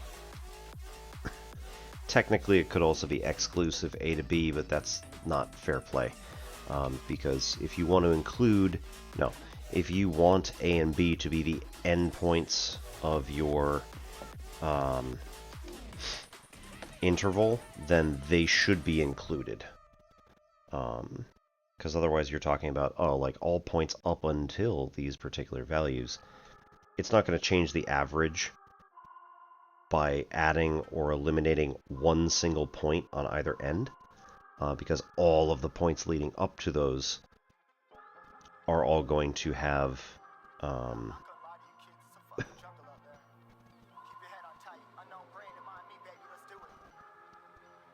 all the points leading up to it contribute to the average.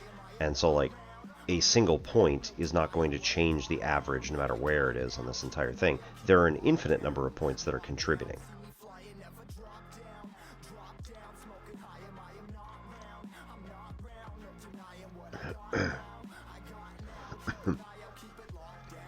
Also, hashtag not sponsored by a Slingsby gin and a splash of Cointreau.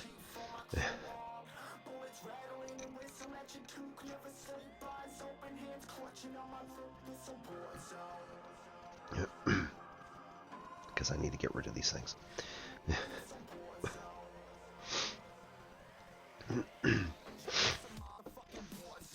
Alright, other thing that's really important is that f of x must be continuous.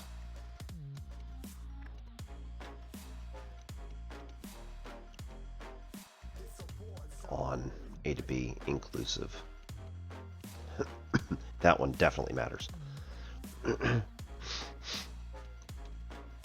Right, because if f of x is not continuous on a to b, then plugging in the values a and b could be an absolute disaster. You could end up with some crazy function value that's way too high or way too low.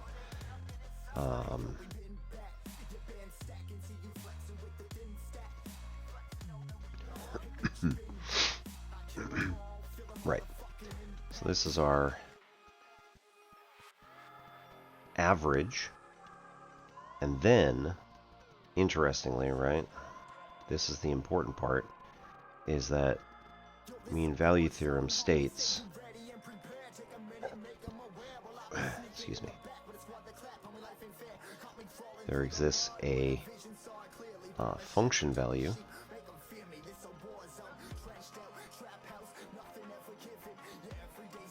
f of c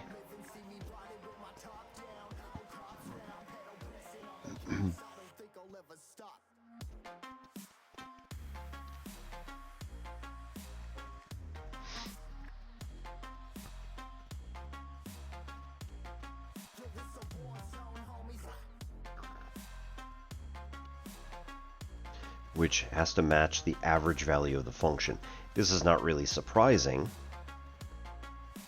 So if you look at any particular function and you say, like, okay, from here to here,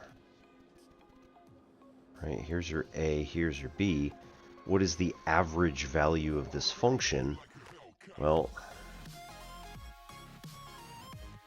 got this particular value here, which is going to be f of b. Actually, that's not even f of b.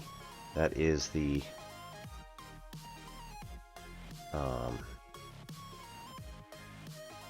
max of f of x on... This is really not going to work. On a to b. And down here, this is going to be the minimum of f of x on a to b.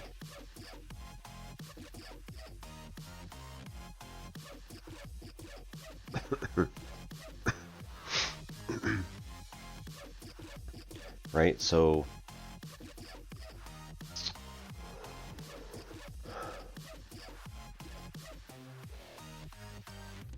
I suppose this also means that and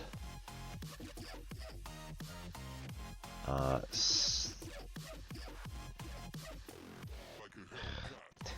I gotta restate this. You know what? Keep that. Let's go back. Erase the rest of this nonsense. It's not actually bad, it's just it doesn't quite... It's putting the cart before the horse a little bit. There exists at least one value C such that A is less than C is less than B. I guess technically could be equal to.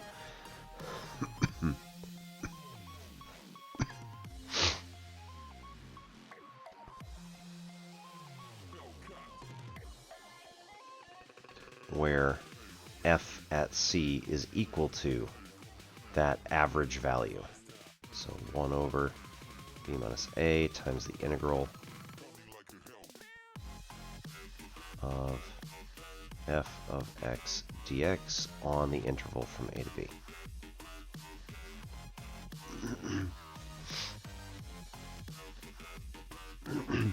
So down here this is saying, like, given what we have, let's say this spends a little bit more space on this increase. So the average value is going to be like just slightly under.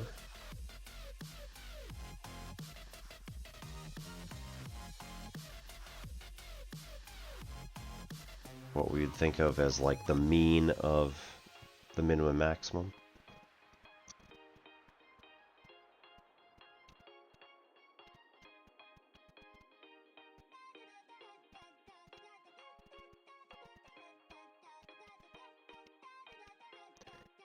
You got an A+ in complex analysis. Well, damn, Poison Mouse. That is amazing.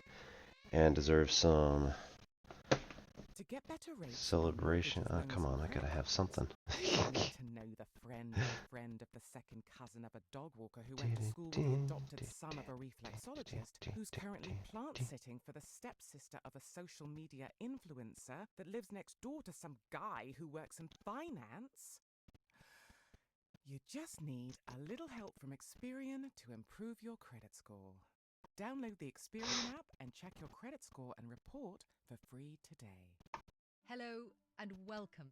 This is the Michelle Hussein Show. I'm Michelle Hussein. I speak with people like Elon Musk. I think I've done enough. And Shonda Rhimes. Oh, that's so cute. This will be a place where every weekend you can count on one essential conversation to help make sense of the world. So please join me, listen and subscribe to the Michelle Hussein Show from Bloomberg Weekend, wherever you get your podcasts. You certainly ask interesting questions. All right, and oh, okay. What's she doing?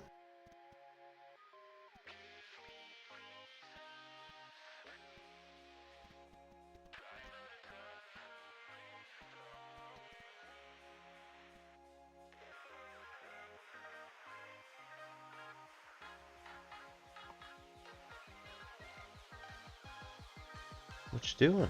Twitch be twitching. Anyway, yes, congratulations. I apparently do not have the proper celebratory thing.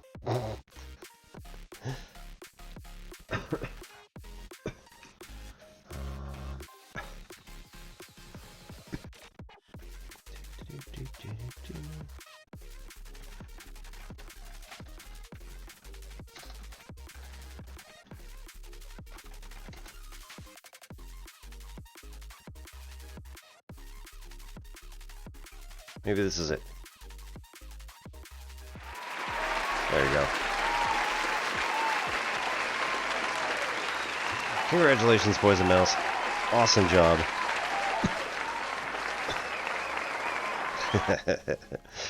Gonna go on. Yeah, definitely go on Discord. Tell everybody. You deserve it. Good job. Had to find the right sound effect, you know. Pen's also on. You're probably already over there.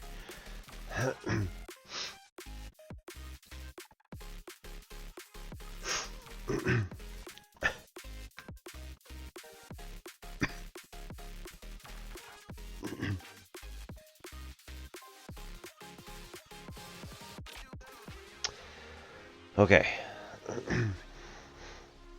So...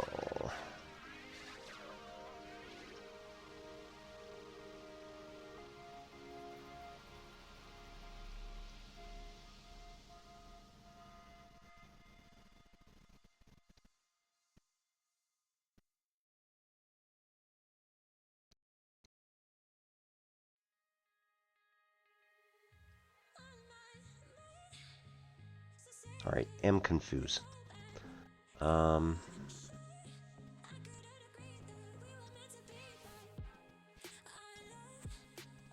really don't understand what the problem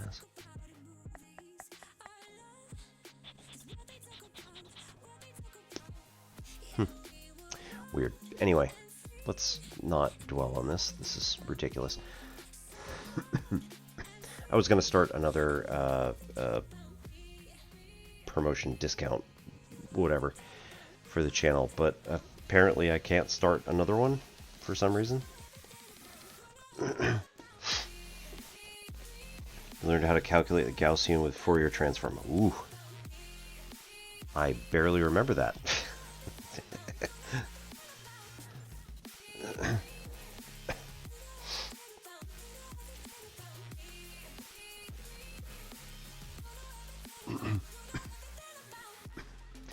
Right, so anyway, this makes complete sense because if you have a minimum and a maximum for a function that are between some a and b, then you must also have some value in between that's going to cross through that average value at some point, right? Again, this was going to be, in this particular case, right, one here and one here.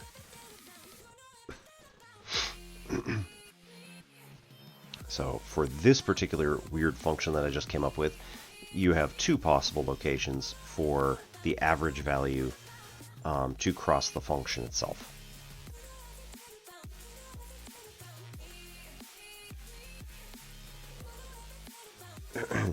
There is also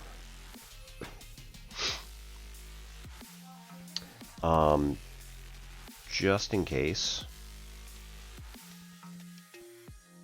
there is also another formulation of this which says that, kind of like how we have the means and extremes theorem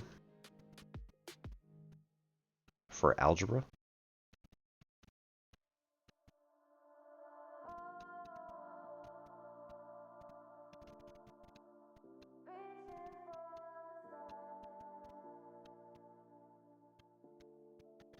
Right, a over b equals c over d is going to imply that AD is equal to BC.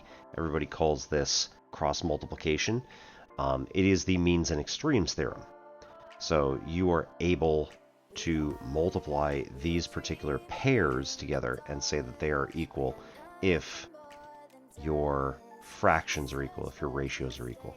In this case, we have the same thing going on, where if you want instead to write that this is b minus a times f of c is equal to the integral from a to b of f of x dx, you could decide to say that too. So that is an equivalent form. It means the same thing. It's just a product instead of a ratio. I like the ratio version myself because it makes a little bit more sense, where you're saying, okay, first of all, that's how we derived it. Second of all, we're saying that we're taking the sum of a bunch of objects, our integral, and we're going to divide it by the amount of stuff we have, which is the numbers between b and a. The thickness of that particular band of numbers is just going to be 1. It's essentially one-dimensional.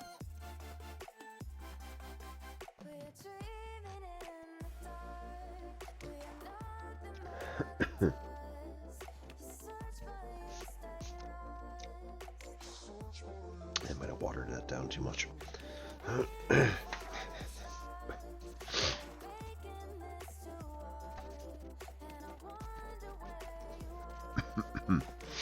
Alright, in this particular formulation, this comes up with a different sort of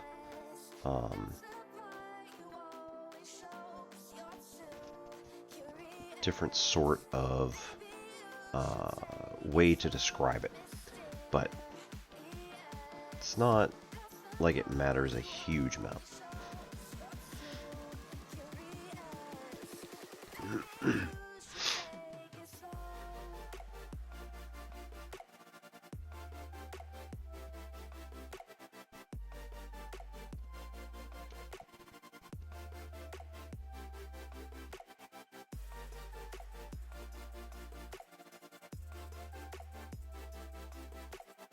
So again, looking at this one-dimensionally, because our second dimension is equal to each other, right? The height of this particular line going across is exactly the same.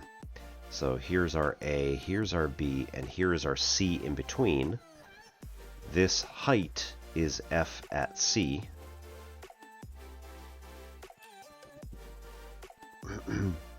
And then our yeah, right. Right, that is the height. And then our width here, or the length of the rectangle, is b minus a. The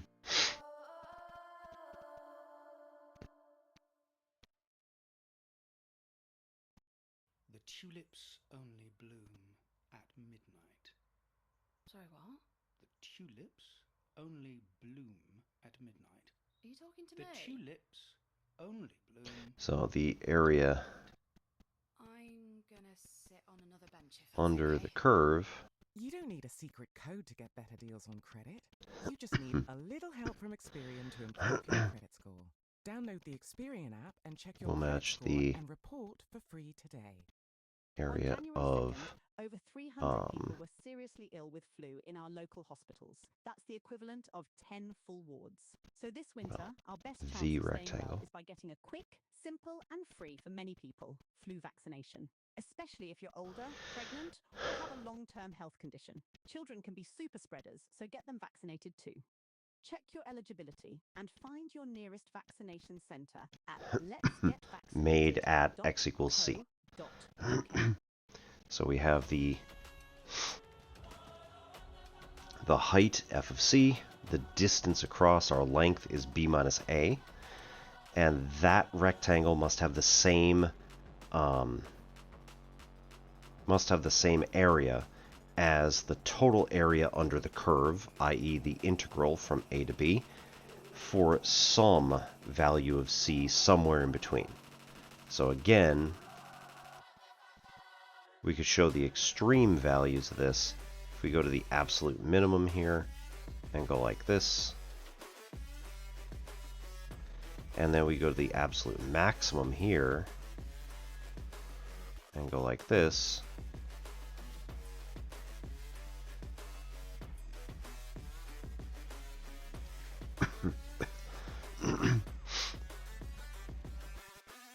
right? So this is going to be max f at x along the interval a to b, and this is going to be actually not even that one.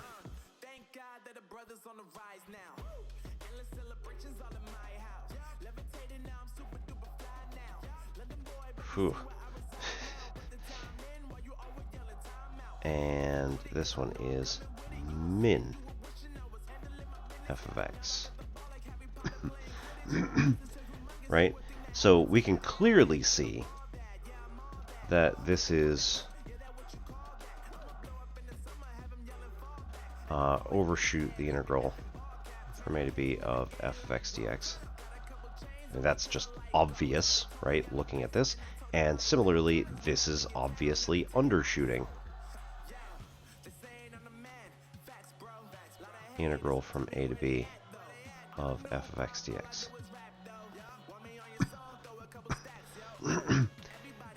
Okay, so by the intermediate value theorem, we know that there must be some height f of c such that the area under the curve must match the rectangle created by f at c times b minus a.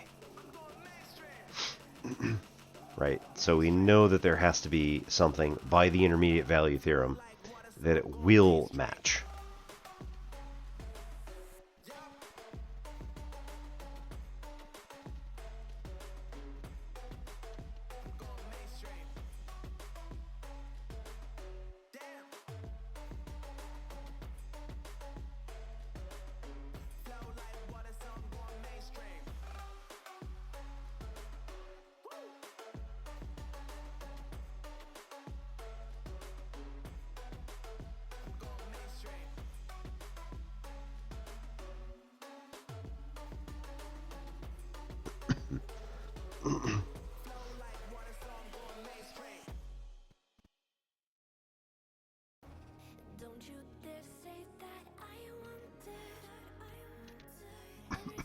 Right, you can always start from the minimum, go to the maximum. It doesn't have to be the endpoints, right? A and B just happen to be the highest and lowest ones at this point. If I were thinking about it, I probably would have changed that. But as it was,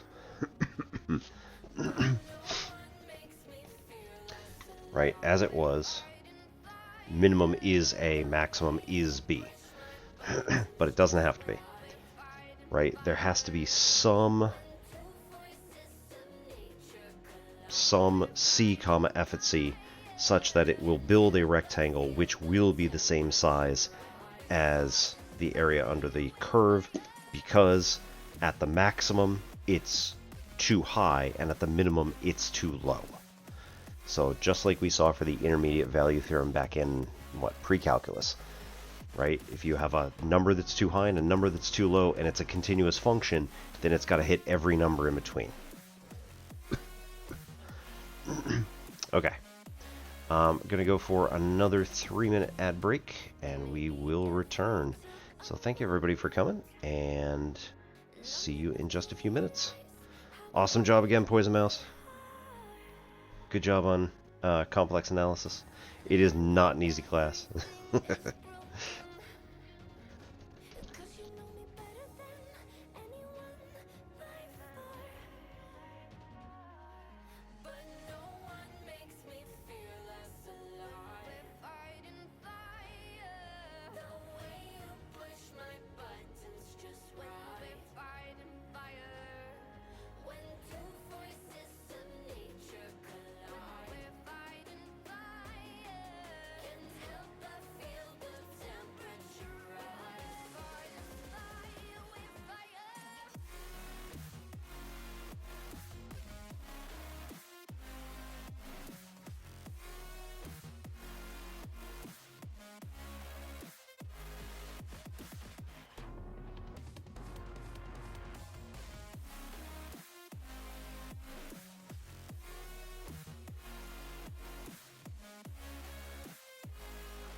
thoughts get thrown around, but we keep going on believing, and on till we're all cried out, 'cause we don't feel like throwing it all away.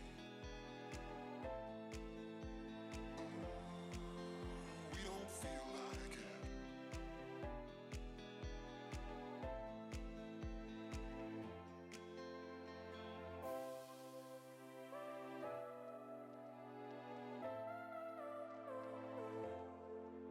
But this time it's not about escaping. We don't feel like it.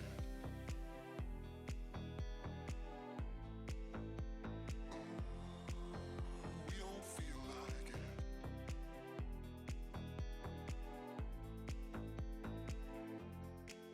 'Cause we don't feel like throwing it all away.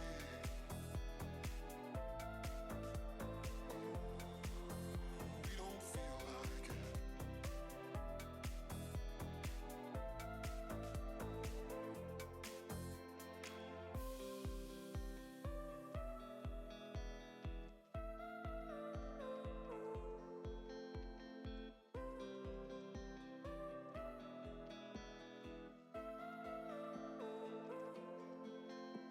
We both have thoughts of leaving, when thoughts get thrown around, but we keep going on believing, and on till we're all cried out.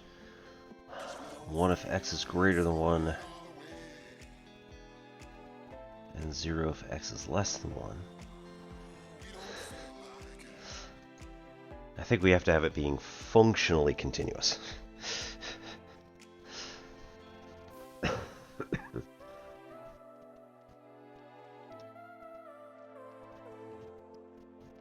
this time it's not about escaping.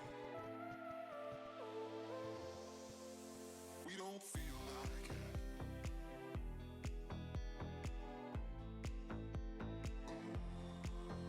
We don't feel like it. We are talking about Calc 2, so you know.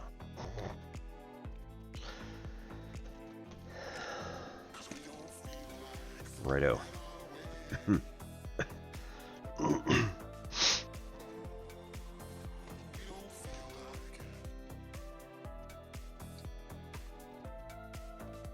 So we could go with either of these. This one here, The tulips only bloom. being that the average value f of c is going to be equal to 1 over b minus a times the integral from a to b of f of x dx. Or we could choose to see this as the You don't need a secret code to get better deals on we could choose to see this as the area of rectangles. Download the So Experian here, app and check your credit score and report again, for the free today. Hello and welcome. This is the Michelle area of Hussein the Show. rectangle I'm f of c times b minus a has to be equal to, I think I've done enough. well, And Shonda Rhimes. boy, the area under the curve, integral from a to b of f of x dx, needs to be equal to some area of a rectangle at c comma f at c, such that here we have the product of b minus a and f of c. Whatever that's going to be. That's a pretty cool way to look at it. I'm not sure that I've ever actually seen it done that way, with the exception of this book. I think all of my teachers were just like, here's a formula.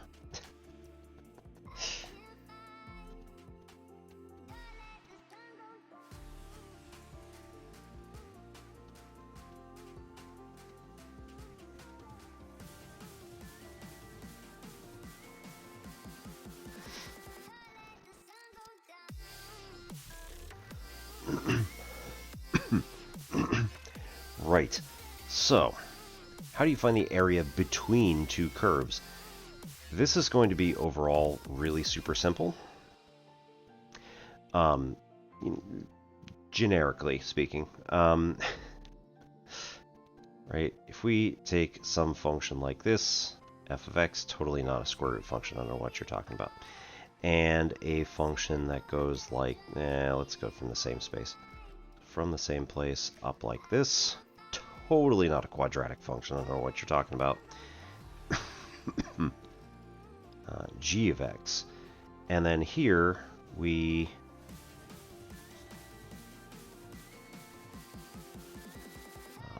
background color, does that work? No. Totally not there, don't know what you're talking about. No, okay.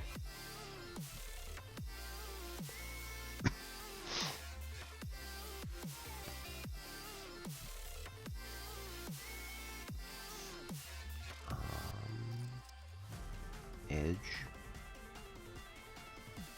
Can we, no.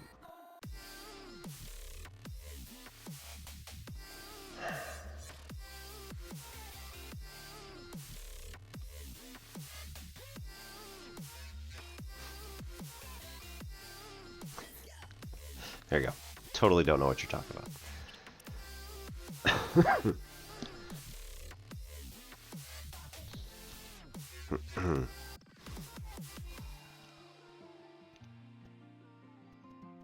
Okay. So here, if we look at these two functions, f of x and g of x, and we want to find the area that's just between the two curves, then realistically what we're doing here is we're going to look at what is this rectangle going to be, right? How do we find the area of just one single block, one single rectangle?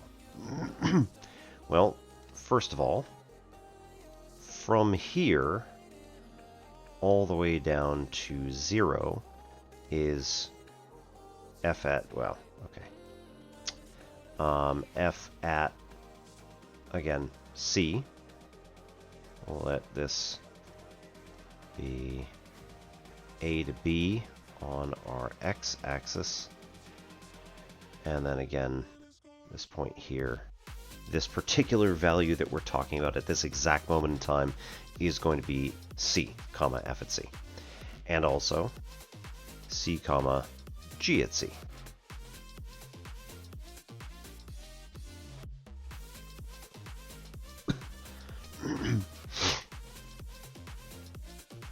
Right, so if we have the area, we want to know what the area between the curves is going to be, then what we want is this distance here for the height of the rectangle. So this distance here is going to be the full F at C minus the part we don't want to talk about, G at C. Right, G at C is not part of this rectangle, so eliminate it. So that's our height, f of c minus g at c. And then our width is going to be our standard delta x. So, individually, every single rectangle we come across, right, area of rectangle, is going to end up being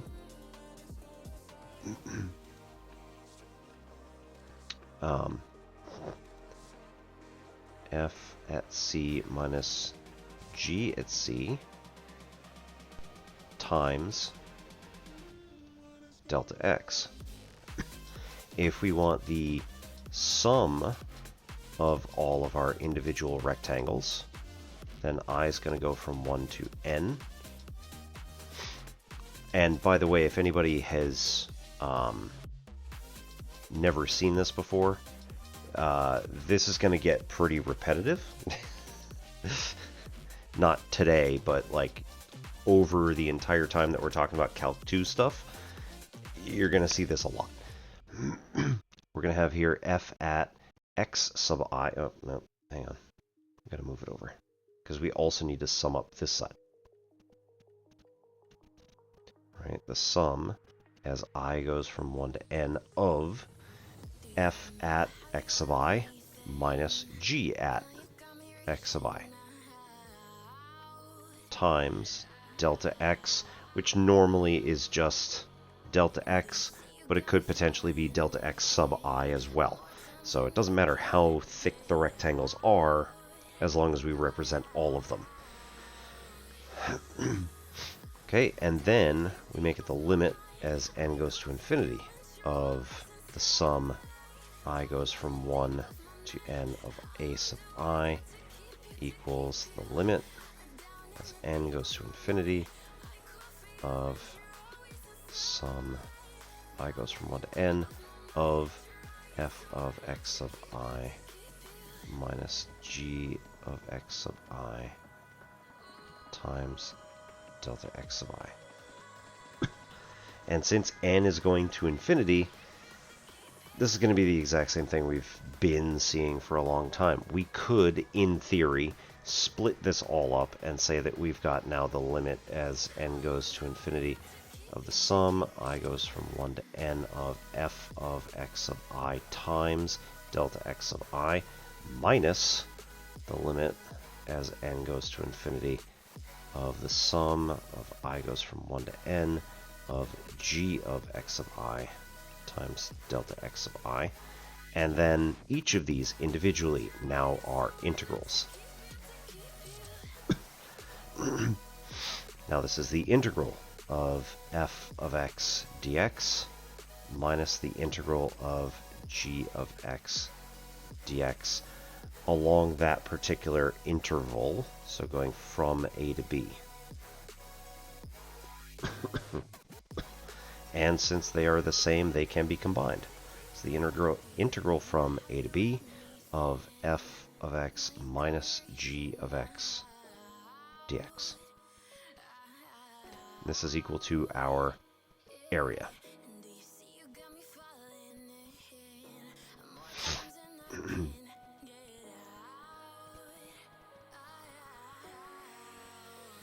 So, we have two functions. They have some sort of split between them, or they're connected at the endpoints, or whatever you want. You'll figure it out. If we want the area that is between these curves, then we're just going to subtract what's the higher one minus the lower one. If there are two sections,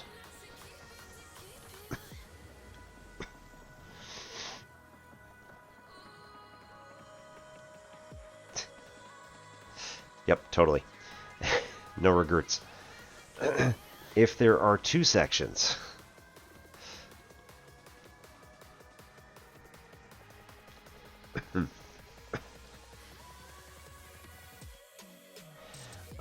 and you want to know what the area is between these two curves, generally speaking, right, this one's going to get you a positive and this one's going to get you a negative when you do f of x minus g of x.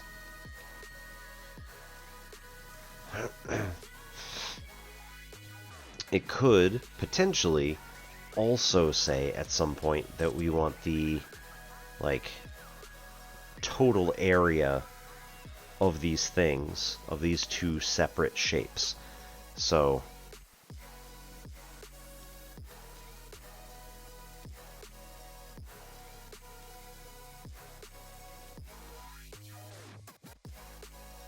this one here, just f of x minus g of x, is going to account for negative area along the whole a to b there.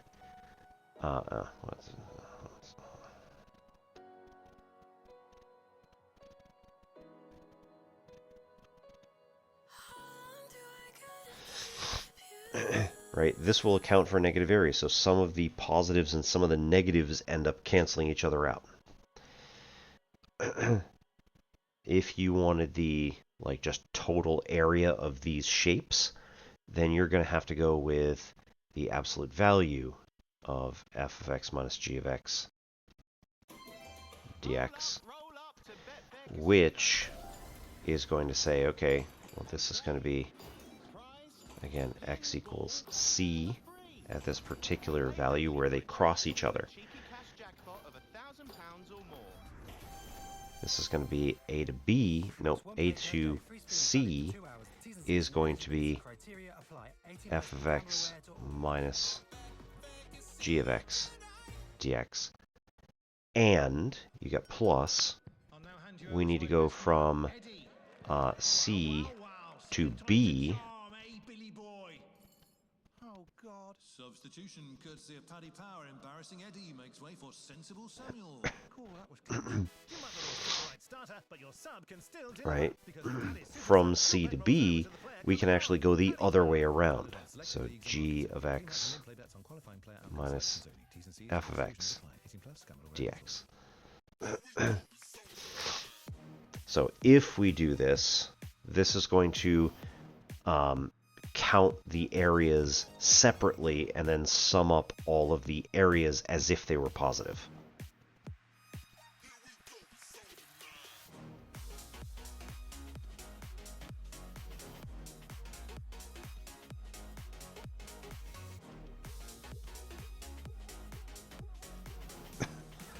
And in this particular case, right, it's the absolute value of the difference between them. So it is summing up all positive numbers. But we're treating the one area which technically should be a negative area, seems really awkward. We're just saying, okay, that should be a positive number, and just add up the individual areas.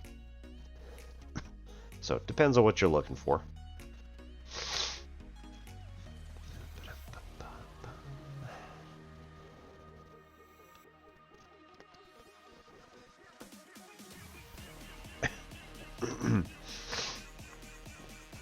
Okay, so one of them is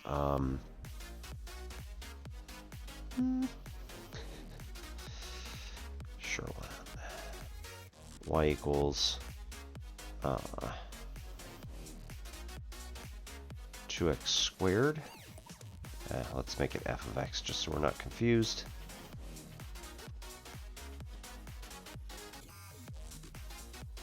G of x equals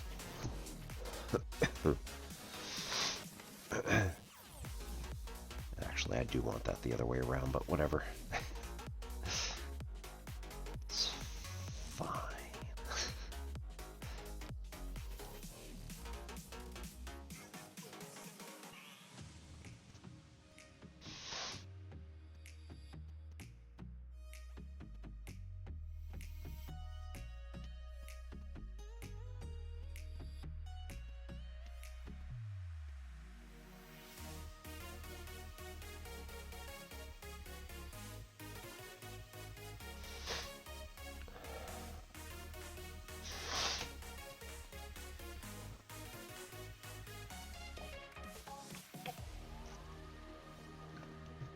It isn't a 2, it's a 4.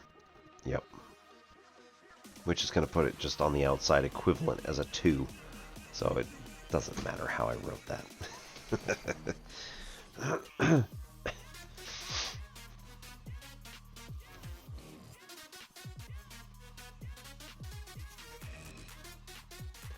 Right. So this is now going from, let's go 0 to 1.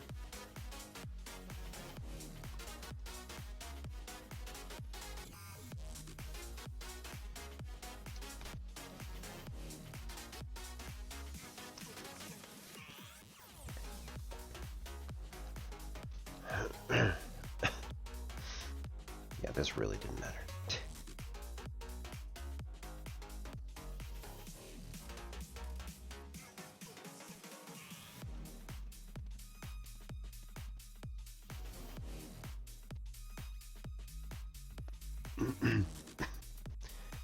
Right, so we just want the area between these two curves, keeping in mind that this is our f of x and this is our g of x. Right? Normally, probably want to do it the right way around, but right way around. But it's also a good idea to get used to just whatever notation you've got. So from 0 to 1.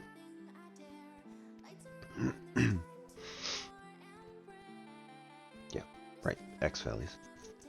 0 to 1.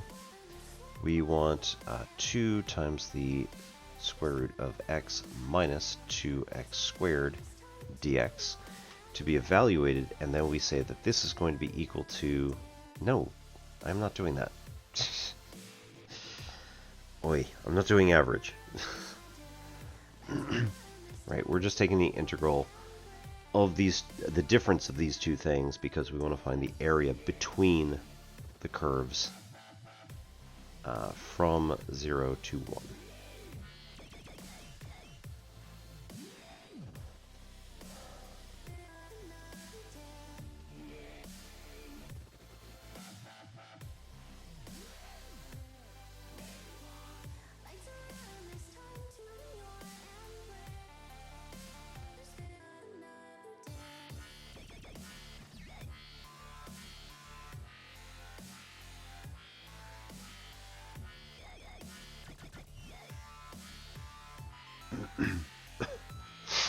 So for this,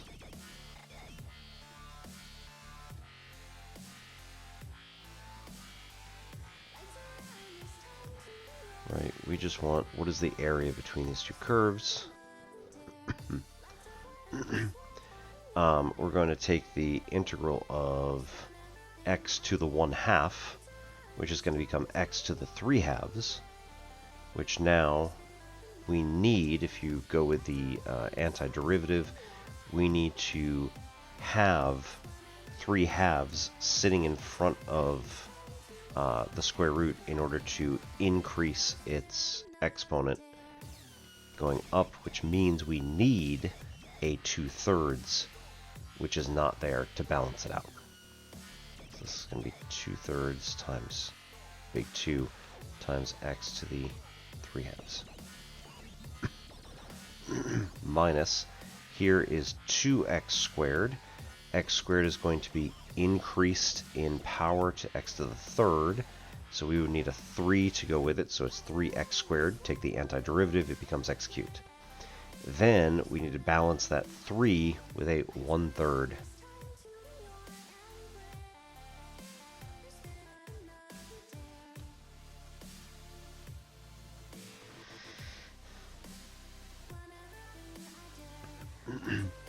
So this is what we get.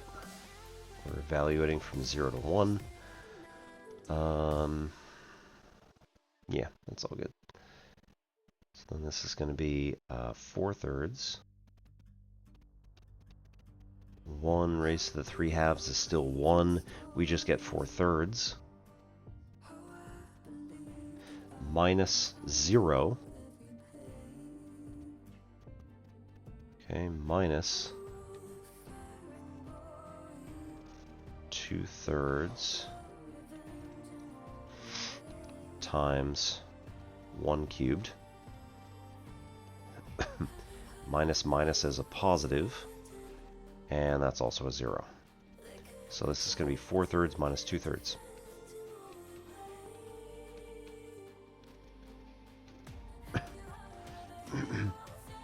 So that should be a 2/3.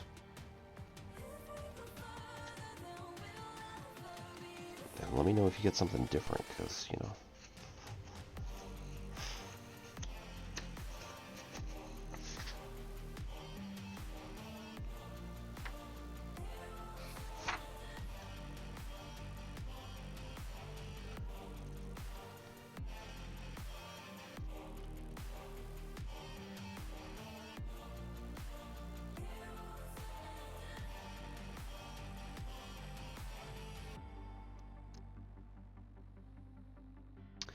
Okay. By the way, if anybody has any questions, please let me know. I'm just doing stuff because nobody has had questions, so I will always stop and make time for you all if you do have any.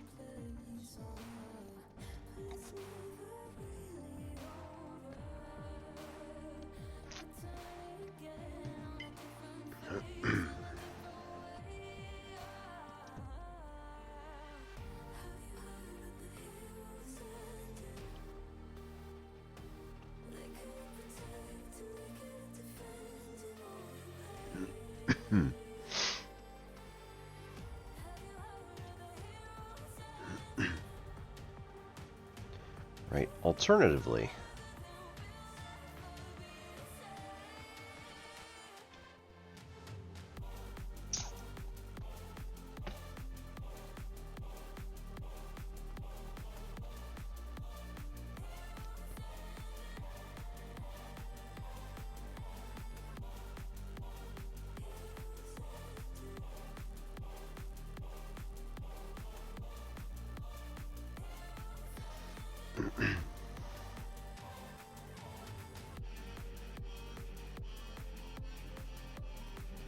if we build our rectangle the other way, and in some cases this might actually be a useful thing to do.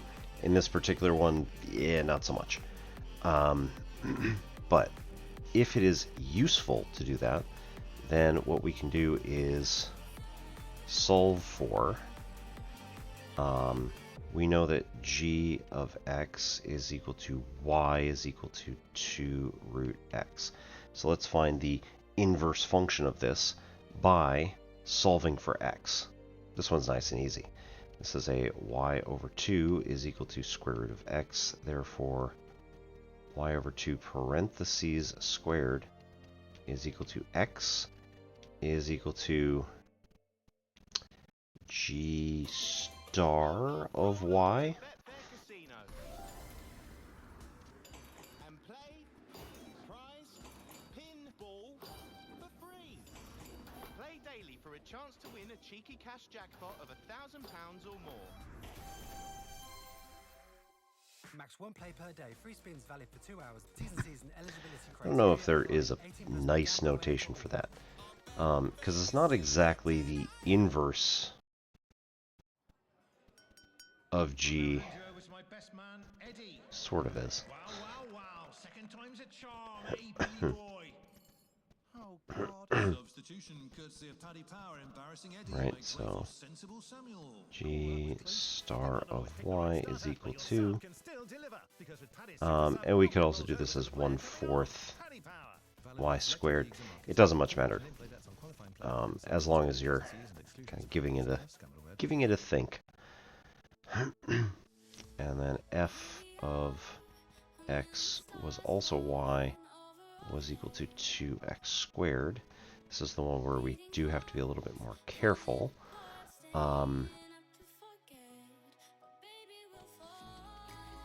X is going from 0 to 1. If we solve for y here, we get y over 2 is equal to x squared. And therefore the absolute value of x is equal to the square root of y over 2.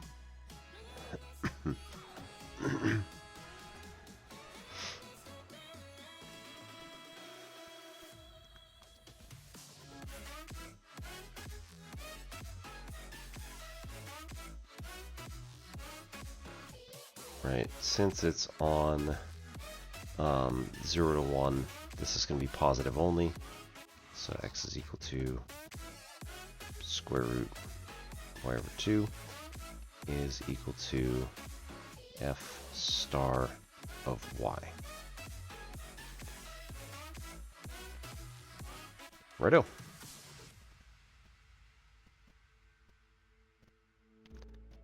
So these are our two functions as a function of y. And again, if we go the other way and say, well, now we need to take the integrals of these things, then we want to pick the one that's further away, which is f. So take the integral from 0 to 2, because this is y values.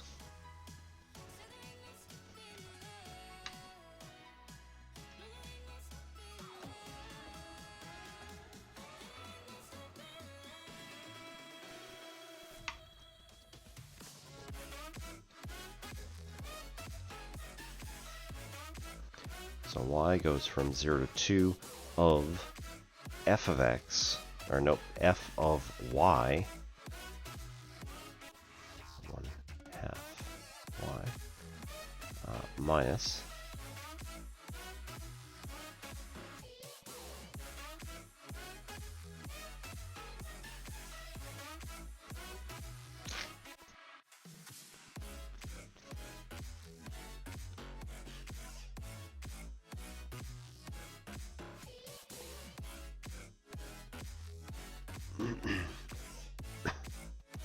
okay, minus g of y is 1/4 y squared dy.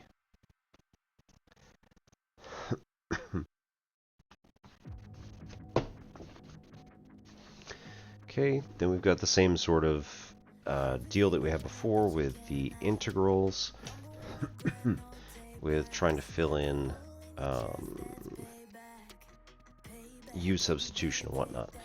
So, in order to take the integral of the square root of 1/2 y, we are going to need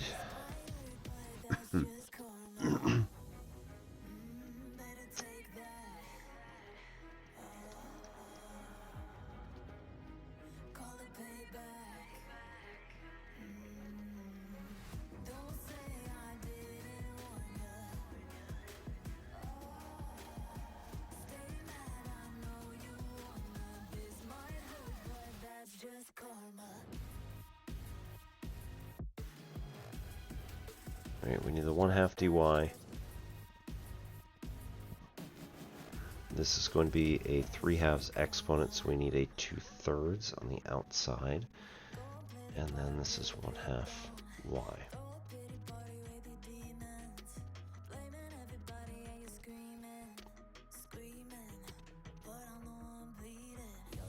Right, okay. So we have the 1/2 dy at the expense of multiplying by 2.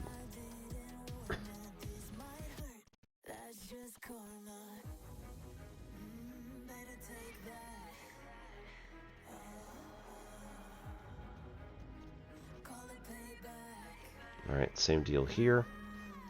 We don't have a 3, so this is going to be 1/12 y cubed.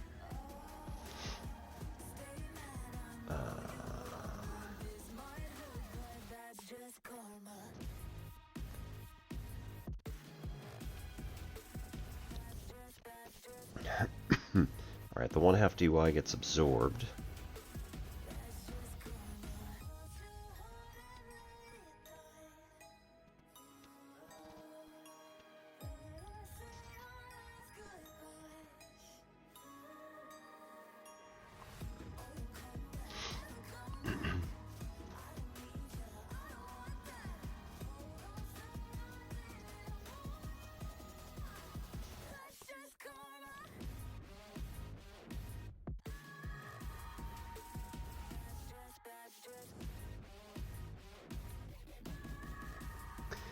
Evaluated from 0 to 1.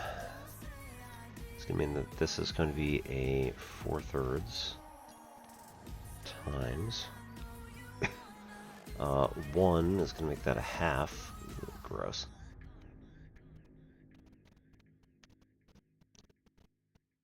Alright, minus 0, minus 1/12, 1 plus 0 again. Well, that is not getting the same thing. So I am doing something wrong.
Oh, 0 to 2. Jeez.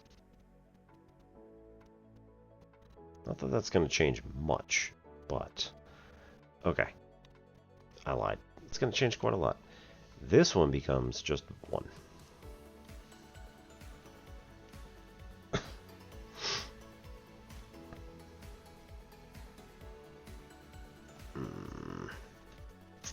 Right, and now this is not a 1, this is an 8. So 8/12 is the same as 4/6 is the same as 2/3. Nice.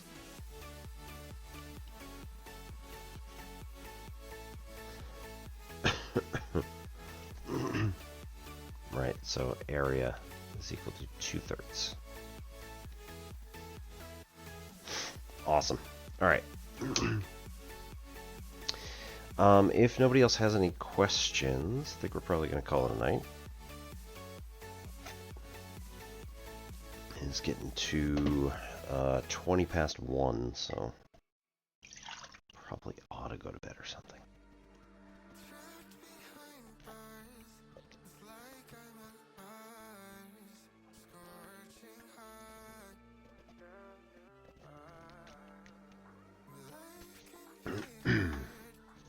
And as such, we will find someone to raid. Dr. Gold is coming on. Ooh, Dovahkiin is playing Outer Wilds on day 2. If anybody has not played it yet, definitely go play it. However, we'll go over and see Rhacodactylus. He's been on for 5.5 hours though. Okay, we'll go over and see Casey Snowart, who is working on some drawing of dinosaurs. Alrighty, so this is going to conclude our mathematics for the week, and then we'll be back next Monday again with Zach from E to the 2i Pi to discuss all sorts of stuff about building thinking classrooms and math education, all sorts of cool stuff. So we will be back on Friday for games, on Sunday for games, and then Monday for building thinking classrooms. I hope you all have a great rest of your week, and we will see you soon. My name's Obi-Wan Pez. This is N Simplex Pachinko. Catch you next time.